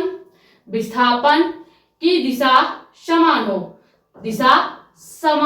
हो। ठीक है, तब ये फॉर्मूला हो जाएगा आपका परिणामी आर का। लेकिन अगर दिशा असमान हो, अब अगर लिखते हैं कि दिशा असमान हो तब परिणामी आर का फॉर्मूला, परिणामी आर वेक्टर का फॉर्मूला क्या होगा। ठीक है, आर का मान क्या होगा। अब ये जो फॉर्मूला चेंज होगा वो कैसे चेंज हो जाएगा, वो चेंज हो जाएगा आर सदिश इंटू ए सदिश इंटू डी सदिश। ठीक है, ये आपका फॉर्मूला आ जाएगा। यानी इस बार साइन थीटा आपका हट जाएगा पूरी तरह से, क्योंकि साइन थीटा का मान 0 हो गया है। और यहाँ पे आप ये जो फॉर्मूला चेंज होगा किसमें चेंज होगा, देखो जैसे ही साइन थीटा का मान अपन 0 कर देंगे, जैसे यहाँ पे हमने cos थीटा लिया था, तो अब अगर कहीं पे i इंटू आई आपको दिखेगा, आई कैप इंटू आई कैप दिखेगा, तो सबसे पहले उसका वैल्यू तो एक ही होगा। लेकिन यहाँ पे हमें cos थीटा की जगह इस बार क्या ले लेना है, इस बार हमने ले लेना है आपको साइन थीटा। ठीक है, और यहाँ पे साइन थीटा का मान 0 डिग्री हो जाएगा और साइन 0 डिग्री का मान हो जाता है 0। इसीलिए कहीं भी आपको आई cap into i cap, j cap into j cap, के कैप इंटू के कैप, यहाँ पे इंटू का निशान लगाइए पहले, तो कहीं भी आई क्रॉस आई कैप दिख रहा है, इसका मतलब है इन दोनों का मान 1 है। और इन दोनों के बीच का कोण जो होगा, जब दो दिशाएं क्या होंगी, अलग होंगी बल और विस्थापन की, तो इनमें एक थीटा कोण बनेगा जिसको हम साइन थीटा लिखते हैं। तो यहाँ पे साइन थीटा का मान क्या हो जाएगा, सबसे पहले तो साइन थीटा का मान लेते हैं, मान 0 है। साइन थीटा का अगर मान 0 है तो यहाँ पे पूरा वैल्यू ही 0 हो जाएगा। तो यानी हम अगर कहीं भी i cap into j cap और i cap into i cap is equal to j cap into j cap और k cap into k cap लिखे हैं, तो इसका वैल्यू 1 की जगह क्या आ जाएगा, 0 आ जाएगा। ये वाला फॉर्मूला आपको याद रखना है। ठीक है, अब कहीं पे अगर हमने आई क्रॉस इंटू जे क्रॉस किया है, इसका मतलब क्या है, इसका मतलब ये हो जाएगा कि आपका जो यहाँ पे cos 90 डिग्री है, यहाँ पे हो जाएगा साइन 90 डिग्री। क्या हो जाएगा, साइन 90 डिग्री। क्यों, क्योंकि हम क्या कर रहे हैं, सदिशों का सदिश गुणन यानी क्रॉस मल्टीप्लाई। क्रॉस मल्टीप्लाई का मतलब ये होगा कि जहां पे cos थीटा 0 डिग्री था, वहां पे साइन थीटा 0 डिग्री लेना है। साइन थीटा 0 डिग्री का मान 0 होता है, यानी कहीं पे समान एकांक सदिश का गुणा होगा और वो आपके क्रॉस में दिखाई दे रहा होगा। यहाँ पे क्रॉस लगा होगा, बीच बीच में क्रॉस दिख रहा होगा, यानी आई कैप और आई कैप के बीच में कट का निशान है। तो इसका मतलब ये है कि इन दोनों समान एकांक सदिशों के बीच जो लगने वाला मान आएगा वो कितना आएगा, 0 आ जाएगा। ठीक है, ये क्लियर हुआ या नहीं। सेम चीजें हैं, बस अभी दोनों फॉर्मूले में जैसे डिफरेंस आपको बताएंगे ना, आपको क्लियर हो जाएगा एकदम से। अब देखो हमने क्या किया, इस बार दो असमान एकांक सदिशों का गुणा किया है, यानी आई के साथ जे का किया है, जे के साथ के का करेंगे एंड के साथ आई का करेंगे, तो आपका मान क्या आएगा? इस बार जो लगने वाला कोण होगा वो हो जाएगा साइन 90 डिग्री। यानी यहाँ पे इसका फॉर्मूला हो सकता था क्या? साइन 90 डिग्री लिख सकते हैं इसकी जगह, ठीक है, लिख सकते हैं। क्लियर? अब साइन 90 डिग्री का मान क्या होता है? 1 होता है, यानी कि हम क्या लिख देंगे? पूरा मान 1 गुणे 1, यानी कि कहीं भी आपको A cap into j cap, A cap into j cap, j cap into k cap और k cap into i cap दिख रहा है, तो इसका वैल्यू हम 0 की जगह इस बार 1 ले लेंगे। दोनों का फॉर्मूला समझ में आया? बस अगर यहाँ पे डॉट डॉट लग जाएगा बीच में तो मान 1 कर देना है, अगर क्रॉस क्रॉस लग जाएगा दोनों समान एकांक सदिशों में, मान 0 कर देना है। अगर यहाँ पे क्रॉस क्रॉस क्रॉस लगा है, दोनों असमान एकांक सदिश है, मान 1 होगा। जैसे ही डॉट डॉट डॉट लगेगा और दोनों असमान सदिश हो जाएंगे, मान 0 कर देना है। क्लियर? ये थोड़ा सा डिफरेंस है, आपको अभी दोनों फॉर्मूला साथ में लिख के जब बताएंगे क्लियर हो जाएगा। ये हो गया बेसिक फॉर्मूला जो हमें यूज करना है। अभी एक फॉर्मूला आपको और बताना है, वो क्या है आपका? जब चक्रीय प्रक्रम लगता है तो क्या मान होता है, ठीक है। ये तो हो गया जब आपकी दिशाएं लगने वाली विस्थापन और बल की दिशा समान होगी तो आपका परिणामी सदिश का वैल्यू ये हो जाएगा, और जब लगने वाली विस्थापन और बल की दिशाएं असमान होगी तो परिणामी सदिश का मान ये हो जाएगा। क्लियर हो गया? बाकी ये दोनों फॉर्मूला आपको याद ही रखना है। ये आपका किसके लिए फॉर्मूला बन गया है? ये आपका फॉर्मूला बन गया है अब सदिश गुणन के लिए, यानी कि आपके क्रॉस प्रोडक्ट के लिए। क्लियर? हमने कुछ नहीं किया है, जहां पे साइन, जहां पे पहले कॉस था आपके डॉट प्रोडक्ट में, यहाँ पे हमने साइन कर दिया है, जहां जहां डॉट था वहां क्रॉस करके इसका वैल्यू ऊपर कर दिया और ऊपर वाले वैल्यू नीचे कर दिया है, ठीक है। फॉर्मूले आपके सेम होंगे। अब इतना पहले आप स्क्रीनशॉट कर लो, फिर इस पे हम एक और फॉर्मूला देखेंगे, फिर इसके रिलेटेड हम सवाल देखेंगे, क्योंकि सवाल से ही भी आपका टॉपिक क्लियर होगा। बिना सवाल समझे टॉपिक क्लियर नहीं होगा। क्लियर? पहले ये स्क्रीनशॉट कर लीजिए।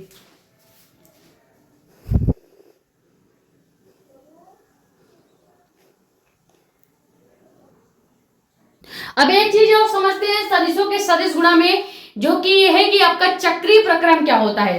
चक्रीय प्रक्रम को समझने के लिए हमें फिर से दिशा वाला मतलब अक्ष वाली चीजें लेनी पड़ेंगी। यानी फिर से हमने 3 अक्ष मान लिया, ठीक है।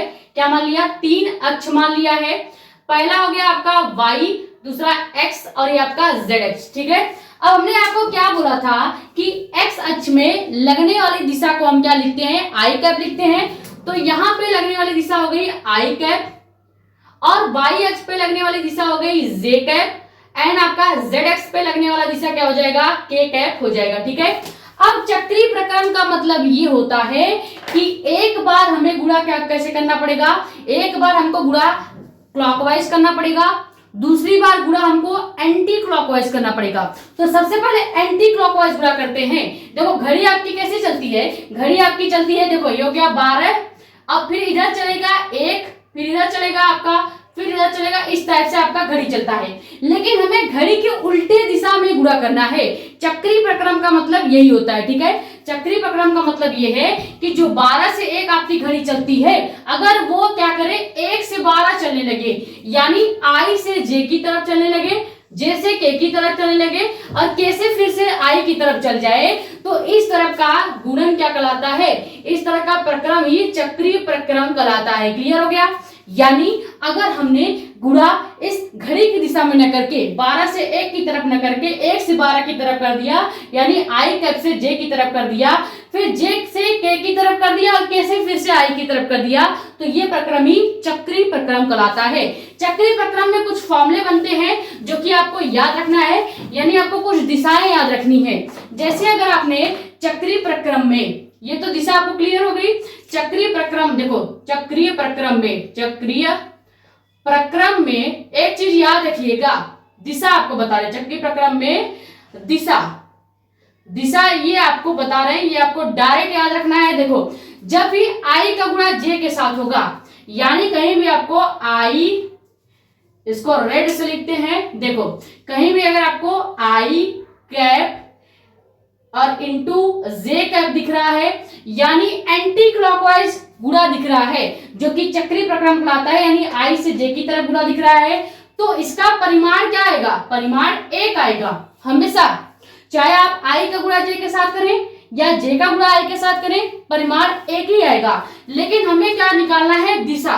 तो क्या हो जाएगा दिशा, i का गुणा j के साथ कर रहे हैं तो आगे वाला दिशा बन जाएगा, यानी k कैप इसकी दिशा हो जाएगी। ठीक है, अब इसी तरह j का गुणा k के साथ करेंगे तो आगे क्या है आपका i है, यानी अगर हम j के साथ k कैप का गुणा कर रहे हैं तो देखो j का गुणा k के साथ किया, अब इसके आगे हम बढ़ जाएंगे, यानी यहाँ पे आ जाएगा क्या आपकी दिशा i कैप इस बार आ जाएगी। अब हम फिर से k का गुणा i के साथ करेंगे तो फिर से आपका क्या आ जाएगा, j कैप आ जाएगा। ठीक है, यानी k कैप का गुणा हमने इस बार i कैप के साथ किया है, k का गुणा i के साथ किया है तो आगे बढ़ जाएंगे, मेन दिशा आपकी क्या आ जाएगी, j कैप आ जाएगी। ये चक्रीय प्रक्रम में दिशा होती है, चक्रीय प्रक्रम में दिशा। अब अगर चक्रीय प्रक्रम उल्टा हो जाए, यानी घड़ी की दिशा में हो जाए, ये तो आपके घड़ी की विपरीत दिशा में हमने बताया, घड़ी की विपरीत दिशा को ही चक्रीय प्रक्रम बोला जाता है। लेकिन अगर हम कहें कि चक्रीय प्रक्रम भी उल्टा हो जा रहा है, यानी कि घड़ी की दिशा भी उल्टी हो जा रही है, यानी कि ये तो पहले से उल्टी दिशा में, घड़ी की उल्टी दिशा में, यानी 1 से 12, 12 से आपका पीछे चल जाएगा, 11, 10, 9 इस दिशा में चल रहा है। लेकिन अगर हम क्या कर दें, अगर हम फिर से इसको सीधा कर दें, यानी हम क्या कर रहे हैं, j का गुणा पहले k का गुणा j से कर रहे हैं, फिर इसी j का गुणा i से कर रहे हैं और i का गुणा इस बार हम इस k के साथ कर रहे हैं, तो क्या होगा, देखो इसका मतलब कि चक्रीय प्रक्रम की दिशा उल्टी हो जाए तो, उल्टी हो जाए तो आपको कुछ नहीं करना है, बस एक चीज याद रखिएगा, जब भी चक्रीय प्रक्रम की दिशा, ये देखो चक्रीय प्रक्रम की दिशा का मतलब है, हम लिख देते हैं चक्रीय प्रक्रम की दिशा का मतलब ये होता है क्लॉकवाइज। ठीक है, क्लॉकवाइज। ठीक है, और चक्रीय प्रक्रम की उल्टी दिशा का मतलब होता है एंटी, सॉरी एक मिनट, देखो चक्रीय प्रक्रम की दिशा का मतलब होगा एंटी क्लॉकवाइज, एंटी क्लॉकवाइज, ये याद रखिएगा। ठीक है, एंटी क्लॉकवाइज। और चक्रीय प्रक्रम की उल्टी दिशा जब होगी, यानी कि ये आपका सीधी दिशा में आ जाएगी, क्लॉक के घड़ी की दिशा में। ठीक है, क्लॉकवाइज हो जाएगा, ये पॉइंट याद रखिएगा। कभी भी क्लॉकवाइज की बात करी जाएगी तो ये जो वैल्यूज, ये जो दिशाएं आई है, इसको आपको माइनस में कर देना है, यानी आपको कुछ नहीं करना है, सीधा जहां पे आई कैप इंटू जे कैप है, इसका वैल्यू माइनस के के कैप लिख देना है आपको बस। ठीक है, और यहाँ पे देखो जे कैप इंटू के कैप है, तो इसका मान क्या है, आई कैप है, होना तो आई कैप चाहिए, लेकिन हमने चक्रीय प्रक्रम का भी उल्टा कर दिया है, जबकि चक्रीय प्रक्रम आपका पहले से घड़ी की विपरीत दिशा होती है, तो हमने घड़ी की दिशा में कर दिया। पहले ऐसे घूम रहा था घड़ी की उल्टी दिशा में, फिर से मैंने घड़ी की सीधे दिशा में कर दिया, यानी कि आपका जे कैप इंटू के कैप का मान जो आ जाएगा, यहाँ पे माइनस आई आ जाएगा, और यहाँ पे के कैप इंटू आई कैप का मान क्या आ जाएगा, ये आपका माइनस जे आ जाएगा। ठीक है, ये याद रखना है, ये फॉर्मूले आपको याद रखने ही हैं। क्लियर, कितने फॉर्मूले हो गए, देखो कितने फॉर्मूले हो गए, ये दो आपको बेसिक फॉर्मूला याद ही रखना है। जब आपकी दिशाएं क्या हो, विपरीत दिशा में हो, यानी कि साइन थीटा का मान 0 हो, तो आपका एकांक सदिश समान है तो उसका मान 0 होगा। साइन थीटा का मान 90 है, एकांक सदिश असमान है, इसका मान 1 होगा। उसके बाद कहीं भी i का गुणा j के साथ हो रहा है तो उसकी दिशा हमेशा हम क्या लिखेंगे, k कैप लिखेंगे। कहीं भी j का गुणा k के साथ हो रहा है तो उसकी दिशा आपको i कैप लिखना है। कहीं भी k की गुणा i के साथ हो रही है तो उसका आपको j कैप लिखना है। कहीं भी i का गुणा j के साथ होगा और दिशा घड़ी की दिशा में हो जाएगी। अभी तक घड़ी की उल्टी दिशा में चल रही थी, यानी चक्रीय प्रक्रम को फॉलो कर रहा था। अब चक्रीय प्रक्रम की दिशा का भी उल्टा हो जाएगा, यानी घड़ी की दिशा में हमने फिर से कर दिया, इसके असली दिशा में कर दिया है, तो जो ये दिशाएं निकल के आई थी जे, आई और के, ये सब माइनस में हो जाएगा। ठीक है, ये आपको याद रखना है। अब इसको आपको समझने के लिए इन सभी फॉर्मूले को हम अप्लाई करते हैं छोटे से क्वेश्चन पे, क्योंकि जैसे ये सभी फॉर्मूले आप क्वेश्चन पे अप्लाई कर दोगे, आपको ये पूरा फॉर्मूला और ये पूरा कॉन्सेप्ट क्लियर हो जाएगा। क्लियर, तो ये फॉर्मूले के साथ एक बार स्क्रीनशॉट कर लीजिए, फिर हम सभी फॉर्मूले एक साइड में लिख लेते हैं और उसके बाद एक क्वेश्चन को सॉल्व करेंगे।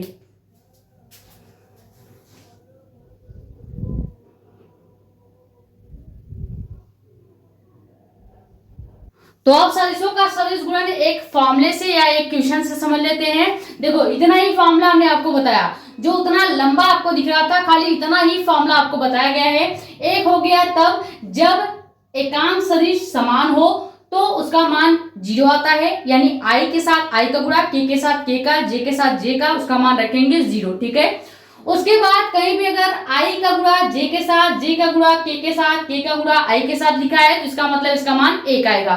चक्रीय प्रक्रम का मतलब यह है कि कहीं भी i कैप का गुणा j कैप के साथ हो रहा है तो इसका मान होगा k कैप, कहीं भी j का गुणा k के साथ हो रहा है इसका मान होगा i, कहीं भी k का गुणा i के साथ हो रहा है इसका मान होगा j। अब इसी का उल्टा कर दो, देखो i का गुणा j के साथ किया था तो हमने लिखा था k कैप, अब अगर j का गुणा i के साथ कर दें, देखो j का गुणा i के साथ कर दिया तो माइनस k कैप। अब यहाँ पे देखो k का गुणा हमने क्या किया है, उल्टा कर दिया, k का गुणा j के साथ कर दिया है तो माइनस i कैप, i का गुणा k के साथ कर दिया है तो माइनस j कैप। क्लियर। ये इतने ही फॉर्मूले आपको तैयार करने हैं, सदिश का सदिश गुणन में इतने ही फॉर्मूले आपको देखने हैं। ठीक है। अब एक क्वेश्चन यहाँ पे दिया गया है, आपको 2 सदिश दिया गया है, उसका स्थिति सदिश में आपको मान दिया गया है। ठीक है। जैसे एक हो गया a वेक्टर, इसकी स्थिति सदिश की एक मान दी गई है, दूसरा है b वेक्टर, उसका भी एक स्थिति सदिश में मान दिया गया है। ठीक है। अब आपको कहा जा रहा है कि इसकी परिणामी r का आपको मान निकालना है, तो कुछ नहीं करना है, इन दोनों का आपको गुणा कर देना है। लेकिन अब इंटरेस्ट की बात यह है कि ये अदिश गुणन नहीं है। अदिश गुणन में हम क्या करते थे, i का i के साथ गुणा कर देते थे, बस काम खत्म हो जाता था। लेकिन यहाँ पे क्या करना है, इस i का गुणा एक बार 2i के साथ, इस i का गुणा एक बार 3j के साथ, इस i का गुणा एक बार 4k के साथ करना पड़ेगा, तब आपका i का गुणा कंप्लीट होगा। फिर आपको j का गुणा 2i के साथ, 3j के साथ, 4k के साथ करना पड़ेगा। फिर आपको k का गुणा 2i के साथ, 3j के साथ और 4k के साथ करना पड़ेगा, तब आपका एक लाइन कंप्लीट होगा, एक प्रोसेस कंप्लीट होगा सवाल का। उसके बाद फिर आप सॉल्व करना स्टार्ट करेंगे। ठीक है। तो यहाँ से परिणामी r निकालते हैं। अब ध्यान से समझिएगा, हमें 2 सदिश दिया गया है, एक हो गया सदिश a, इसका मान दिया है i आपका cap plus j cap plus k cap. ठीक है। ये हो गया a सदिश। b सदिश का इसी तरह से मान दिया गया है, जो कि क्या है 2i cap plus 3j cap plus 4k cap. ठीक है। ये आपको सवाल में दिया गया है। अब आपसे पूछा क्या जा रहा है, आपसे पूछा जा रहा है कि हमको परिणामी r बता दो, परिणामी r बता दो। तो क्या करेंगे, हमें इस a वेक्टर का गुणा b वेक्टर के साथ करना पड़ेगा। ठीक है। तो जैसे ही a वेक्टर का गुणा b वेक्टर के साथ करेंगे तो a वेक्टर का पूरा मान रखेंगे, यानी r equal to a vector का पूरा मान क्या है i, ब्रैकेट में एक बार रख लेते हैं, फिर आपको क्लियरिटी आएगी। ठीक है। i cap plus j cap plus k cap. ठीक है। ये हो गया आपके a कैप का मान। अब बीच में क्रॉस लगाएंगे, फिर b वेक्टर का मान रखेंगे। b वेक्टर का मान क्या है 2i cap plus 3j cap plus 4k cap. इतनी चीज क्लियर हुई कि नहीं। हमने बस a सदिश का मान रखा है, b सदिश का मान रखा है, दोनों का गुणा कर रहे हैं। अब हमें यहाँ से नया चीज जो देखना है वो ये है कि सदिशों के अदिश गुणन में i के साथ i का गुणा करके हम क्लोज कर देते थे, i का काम खत्म हो जाता था। लेकिन यहाँ पे हमें इस i का गुणा एक बार इस 2i के साथ करना है, फिर एक बार इस 3j के साथ करना है, फिर एक बार इस 4k के साथ करना है, तब आपका i का गुणा कंप्लीट होगा। उसके बाद फिर हम इस j का गुणा करेंगे, एक बार इस 2i के साथ, फिर एक बार इस 3j के साथ, फिर एक बार इस 4k के साथ। इसी तरह k का भी गुणा आप एक बार इसके साथ करेंगे, एक बार इसके साथ करेंगे और एक बार इसके साथ करेंगे।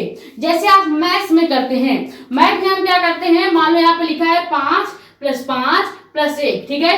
तो 2 5 दिख रहा है, एक 5 को अगर हम बाहर ले लेते हैं तो हम इस 5 का गुणा एक बार इसमें करते हैं और एक बार हम 1 में करते हैं। ठीक है। यानी 2 बार गुणा करते हैं नहीं। तो वही वाला कॉन्सेप्ट यहाँ पे लग रहा है। अगर डॉट प्रोडक्ट होता तो हम एक बार गुणा करके छोड़ देते, लेकिन क्रॉस प्रोडक्ट है तो हमें बार बार गुणा करना पड़ेगा, यानी एक उठाएंगे तीनों के साथ गुणा करेंगे, एक उठाएंगे तीनों के साथ गुणा करेंगे। क्लियर हो गया? तो यही कॉन्सेप्ट यहाँ पे लगाने वाले हैं। अब यहाँ पे थोड़ा सा आपको फोकस करना पड़ेगा, तभी आप समझ पाएंगे। देखो i का गुणा i के साथ कर रहे हैं। सबसे पहले जब हम i का गुणा इस 2i के साथ करेंगे तो क्या होगा, देखो r सबसे पहले लिखेंगे। यहाँ पे हमने कहा था नंबर को पहले रखना है, यानी 2 को पहले आप बाहर लेंगे, उसके बाद जब 2 बाहर आ गया अब i का गुणा i के साथ कर दो, i cap into i cap. समझ में आ गया? ये समझ में आया? अब हम लगाएंगे बीच में प्लस का निशान, ठीक है, बीच में हम लगा रहे हैं इस तरह से प्लस का निशान। उसके बाद अब इसी i का गुणा हम 3j के साथ करेंगे। 3j के साथ कर रहे हैं तो सबसे पहले देखो यहाँ पे तो नंबर है नहीं, केवल i है, इधर आपका 3j है, तो पहले नंबर आगे करेंगे, यानी सबसे पहले हम 3 को आगे लिखेंगे।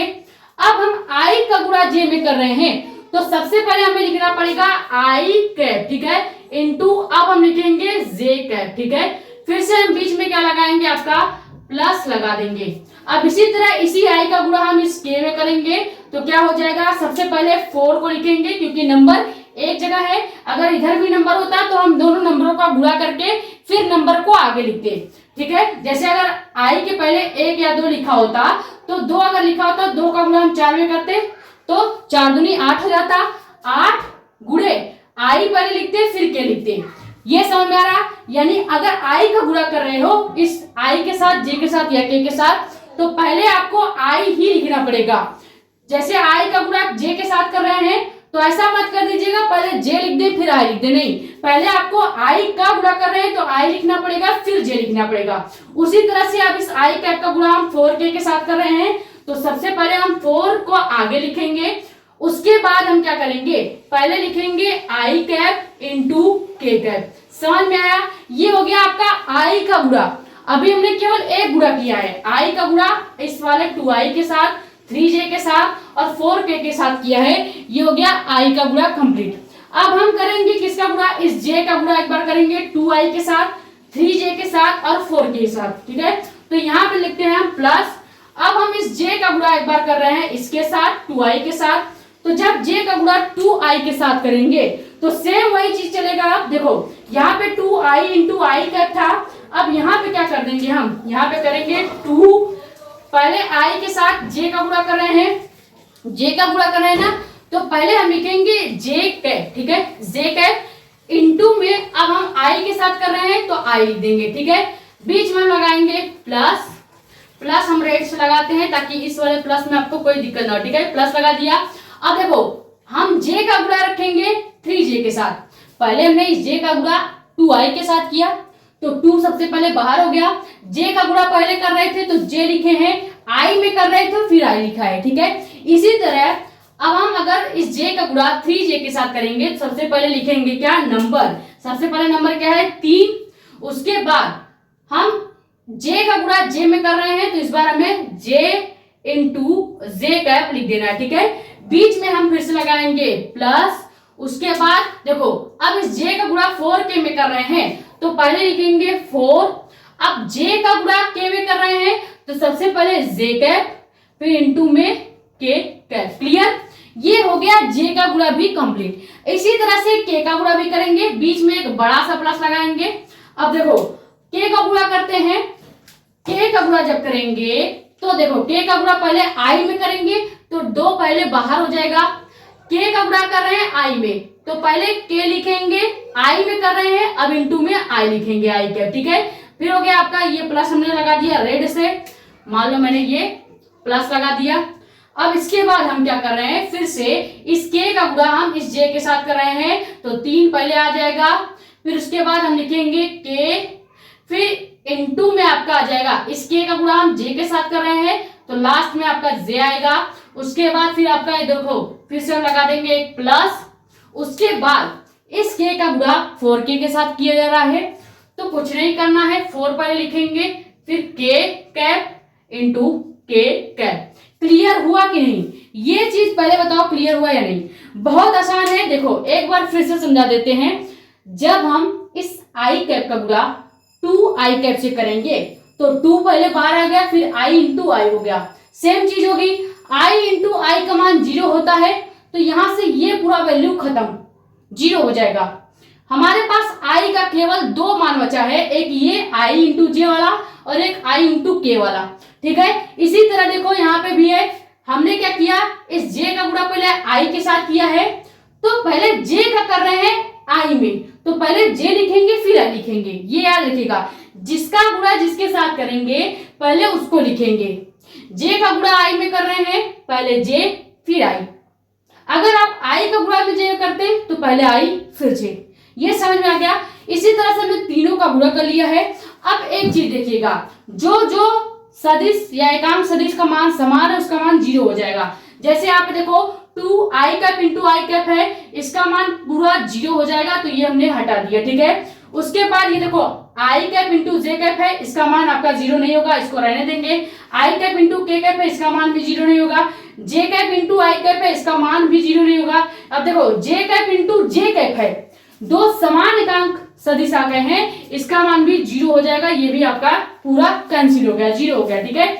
उसके बाद देखो के कैप इंटू आई कैप है, इसका मान 0 नहीं होगा।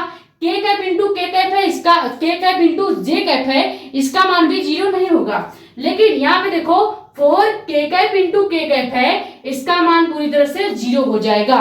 तो अब हमारे पास आई, जे और के का गुणा करने पर क्या बचा है, केवल 2 नंबर्स बचे हैं, ठीक है।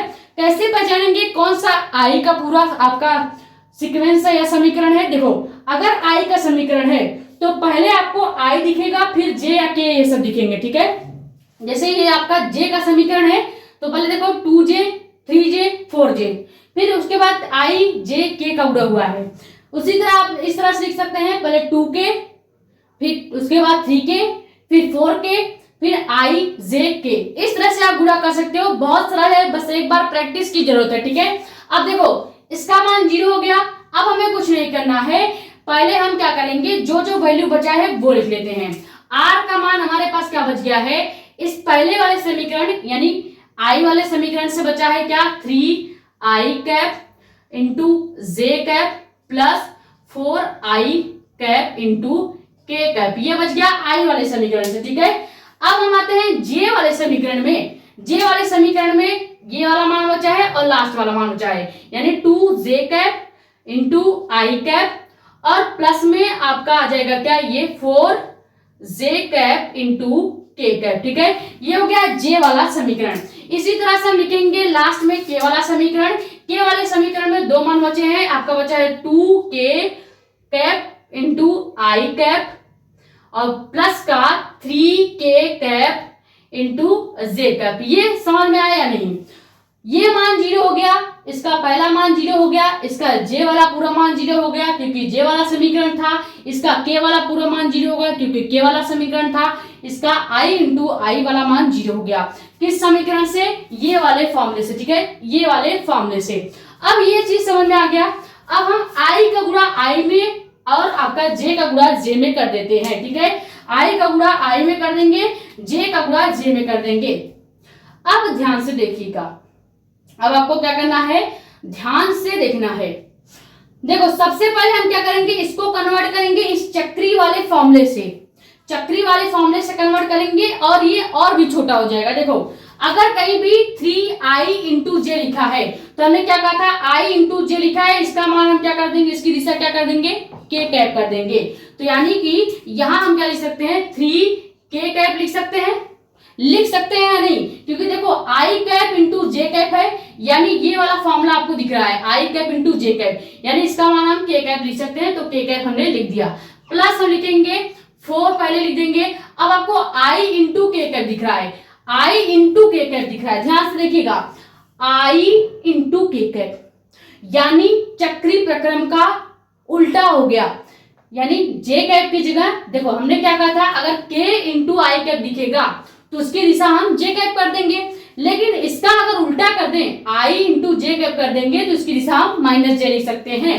तो यहाँ पे कायदे से फॉर्मूले का तो माइनस होना चाहिए था, प्लस होना चाहिए था, लेकिन जब हम आई कैप इंटू जे कैप का मान माइनस जे रखेंगे तो ये प्लस वाला आपका माइनस में चेंज हो जाएगा। क्लियर, ये समझ में आया या नहीं।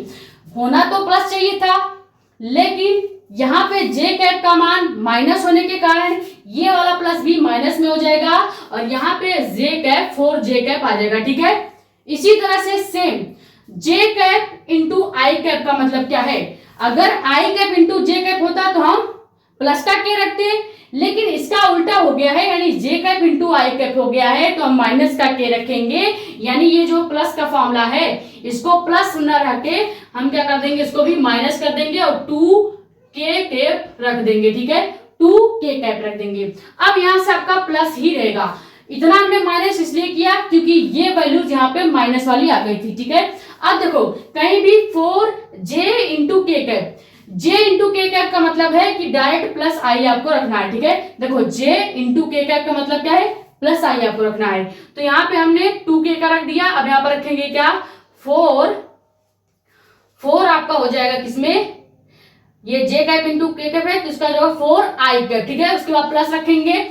ये देखो 2 के कैप इंटू आई कैप है। अब कहां पे आपको के कैप इंटू आई कैप दिख रहा है, तो देखो यहाँ पे के कैप इंटू आई कैप जिसका दिशा आपका हो जाएगा जे कैप, वो भी प्लस में। तो यहाँ पे हम लिख सकते हैं 2 जे कैप, वो भी किसमें, प्लस में। उसके बाद एक आखिरी मान हो गया है 3 के कैप इंटू जे कैप। फिर से देखो के कैप इंटू जे कैप यानी माइनस आई आ रहा है, क्या आ जाएगा, माइनस आई आ जाएगा। तो लास्ट में हम रख देंगे माइनस 3i कैप। क्लियर हो गया, ये चीज समझ में आया नहीं। अगर दो आपके पास एकांक सदिश है तो हम अब चक्रीय प्रक्रम को फॉलो करेंगे। चक्रीय प्रक्रम इसीलिए हमने आपको बताया था ताकि आप इन जो सदिश है इसको और छोटा कर सकें।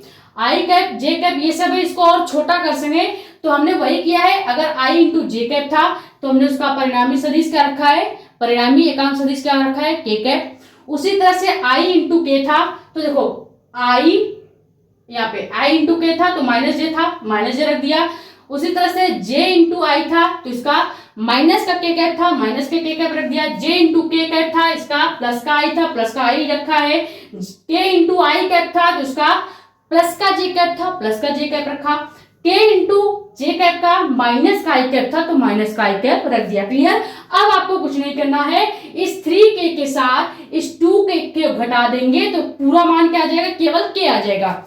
अब केवल k के साथ k को घटा दो, j के साथ j के घटा दो और i के साथ i को घटा दो। क्लियर, वही आपको करना है जब आप मैथ को करते हैं। ठीक है, तो r इक्वल टू 3k को अगर हम 2k के साथ घटाएंगे तो केवल आपका क्या आ जाएगा, k कैप बच जाएगा और माइनस का निशान वैसे रहेगा। ठीक है, उसके बाद अगर हम 4j को 2j के साथ क्या करेंगे, घटाएंगे तो 2j आ जाएगा, क्योंकि 4j में से 2j हटा दोगे तो 2j ही बचेगा।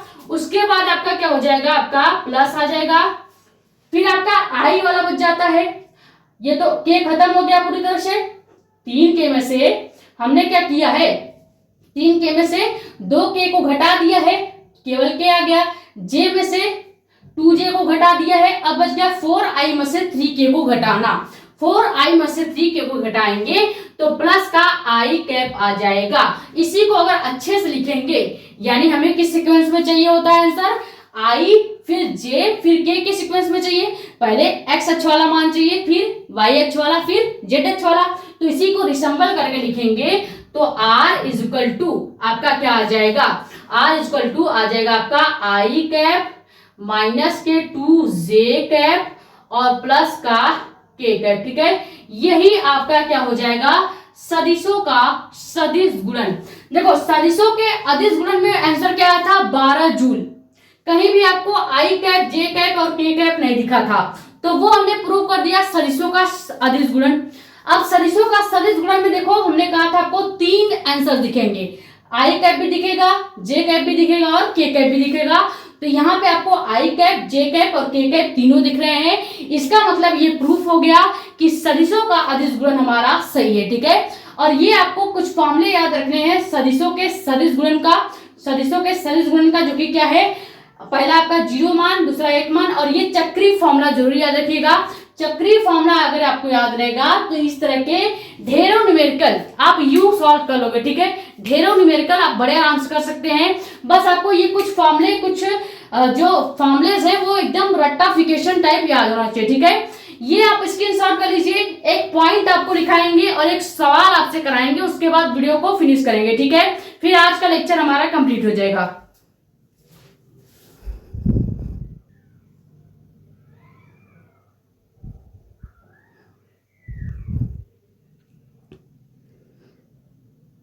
अब एक छोटा सा पॉइंट नोट कीजिएगा सदिशों के सदिश गुणन में, कि अगर दो सदिशों का सदिश गुणन किया जाता है तो परिणामी जो हमेशा आर आएगा, ये सदिश की दिशा जो होगी परिणामी आर में जो सदिश आता है उसकी दिशा हमेशा क्या होगी, लंबवत होती है। ये पॉइंट आप याद रखेंगे। जब भी दो सदिशों का सदिश गुणन होता है तो उसका जो परिणामी आर आता है उसकी दिशा हमेशा क्या होती है, लंबवत होती है। ये पॉइंट याद रखेंगे। अब एक छोटा सा सवाल आपसे करवा रहे हैं, ये आप कर दीजिए, उसके बाद क्लास को एंड करेंगे, ठीक है। सवाल क्या है, यदि सदिश का गुणा हम एक अदिश के साथ कर रहे हैं तो परिणामी आर सदिश आएगा या अदिश आएगा, इसका जवाब आप कमेंट में देंगे, ठीक है। हम यहाँ पे देखो, जैसे मान लेते हैं हमने क्या किया है, हमने आर का गुणा, ठीक है, आर इक्वल टू ये आपका परिणामी हो गया। हमने कोई एक सदिश ले लिया ए वेक्टर, इसका गुणा हमने एक अदिश के साथ बी के साथ बस कर दिया है, इसमें हमने कोई वेक्टर नहीं लगाया है, यानी ये क्या हो गया, अदिश हो गया, और ये वाला आपका क्या हो गया, सदिश हो गया, ठीक है। अगर सदिश का गुणा अदिश के साथ किया जाए तो परिणामी सदिश आएगा या अदिश आएगा, इस क्वेश्चन का आपको जवाब देना है, ठीक है। इस क्वेश्चन का जवाब आप कमेंट में दे दीजिएगा, बाकी हम आपको समझा देते हैं। देखो मेन कॉन्सेप्ट ये है, जब भी दो सदिशों का सदिश में गुणा किया जाता है तो उसके दो चांसेस हैं, या तो वो अदिश हो जाए या तो वो सदिश हो जाए। लेकिन वो कब होता है, जब दोनों सदिश होते हैं। लेकिन अगर एक सदिश एक अदिश है तो इस केस में हमेशा सदिश जीत जाता है, यानी अगर सदिश का गुणा अदिश के साथ होता है तो परिणामी आर जो है ये क्या आता है, ये हमेशा सदिश आता है, ठीक है, सदिश आता है। ये याद रखेंगे, कभी भी सदिश का गुणा अदिश के साथ होगा, परिणामी आर हमेशा क्या आएगा, सदिश आएगा। ये एक पॉइंट लिख लीजिए कि सदिश का गुणा अदिश के साथ करने पर, अदिश के साथ करने पर परिणामी हमेशा सदिश आता है, ठीक है, वेक्टर आता है, ठीक है, सदिश आता है। ये पॉइंट डायरेक्ट याद होना चाहिए। कोई भी कंपटीशन एग्जाम अगर आप देंगे तो वहां पे ये सवाल बहुत ज्यादा आता है कि सदिश का गुणा सदिश से करते हैं तो क्या होता है, और अगर सदिश का गुणा अदिश के साथ कर दिया तो क्या होगा। सदिश का गुणा हमेशा अदिश के साथ करने पर जवाब सदिश ही आएगा, ठीक है। और अगर सदिश का गुणा सदिश के साथ हो रहा है तो दो ऑप्शन है, हो सकता है कि परिणामी अदिश आ जाए, अगर परिणामी अदिश आ रहा है तो अदिश गुणन, अगर परिणामी सदिश आएगा तो सदिश गुणन। क्लियर हो गया। ये हो गया कुछ कॉन्सेप्ट जो आपको समझाने थे। अब इसका एग्जाम्पल देख लो, जैसे अगर सदिश का गुणा अदिश का साथ होता है, ये वाला एग्जाम्पल आप देख लीजिए। जैसे हमने देखा होगा कभी कभी संवेग का फॉर्मूला क्या होता है, संवेग का फॉर्मूला होता है द्रव्यमान इनटू में आपका वेग, ठीक है। अब देखो संवेग क्या है, संवेग आपका सदिश राशि है, संवेग p आपका वेक्टर होता है। यहाँ पे देखो ब्लैक से लिख देते हैं क्योंकि रेड वाला नहीं चला। देखो संवेग p आपका वेक्टर होता है, लेकिन द्रव्यमान आपका क्या है, द्रव्यमान भी आपका क्या है, एक तरह से द्रव्यमान आपका अदिश राशि है और वेग आपका सदिश राशि है। तो ये एग्जाम्पल हो जाता है। यही सवाल हमने यहां से उठाया है कि अगर एक अदिश का गुणा सदिश के साथ किया जाए तो क्या उसका परिणामी सदिश होगा या अदिश होगा।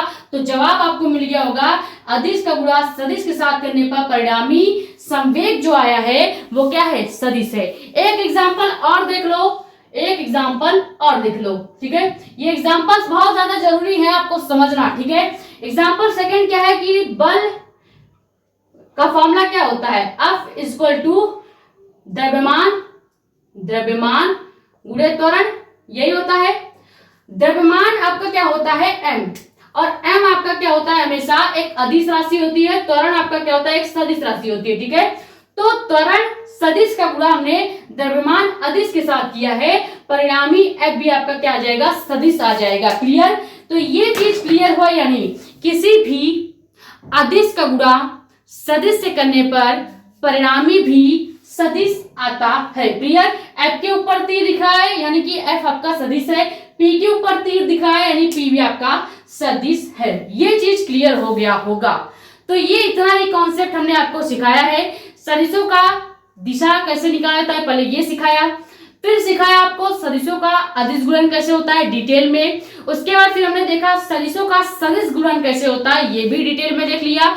और कुछ हमने फॉर्मूले बताए हैं, ये फॉर्मूले आपको लिखना है, रिवाइज करना है और एक नियम याद रखना है कि जितना डेली की क्लास में पढ़ा जाए आपको डेली का डेली रिवाइज करना है।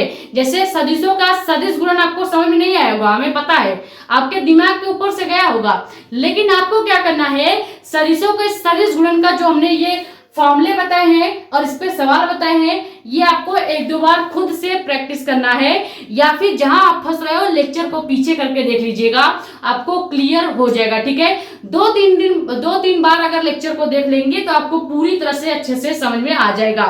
तो आई होप ये जो सेकेंड लेक्चर है आपके लिए बहुत ज्यादा हेल्पफुल रहा होगा। अगर वीडियो लेक्चर पसंद आ रही है या हमारे क्लासेस आपके लिए हेल्पफुल हो रहे हैं तो और भी नए लोगों के पास शेयर करें। ऐसे लोग जो इस साल 12th में आ रहे हैं, जिनका 12th एग्जाम होने वाला है 2027 में, ठीक है, उनके लिए बहुत अच्छी क्लासेस होने वाली है। देखो बहुत बेसिक और बहुत आराम से हम आपको समझा रहे हैं। इसी तरह से पूरे साल आपको फिजिक्स पढ़ाई जाएगी बहुत ही सिंपल लैंग्वेज में।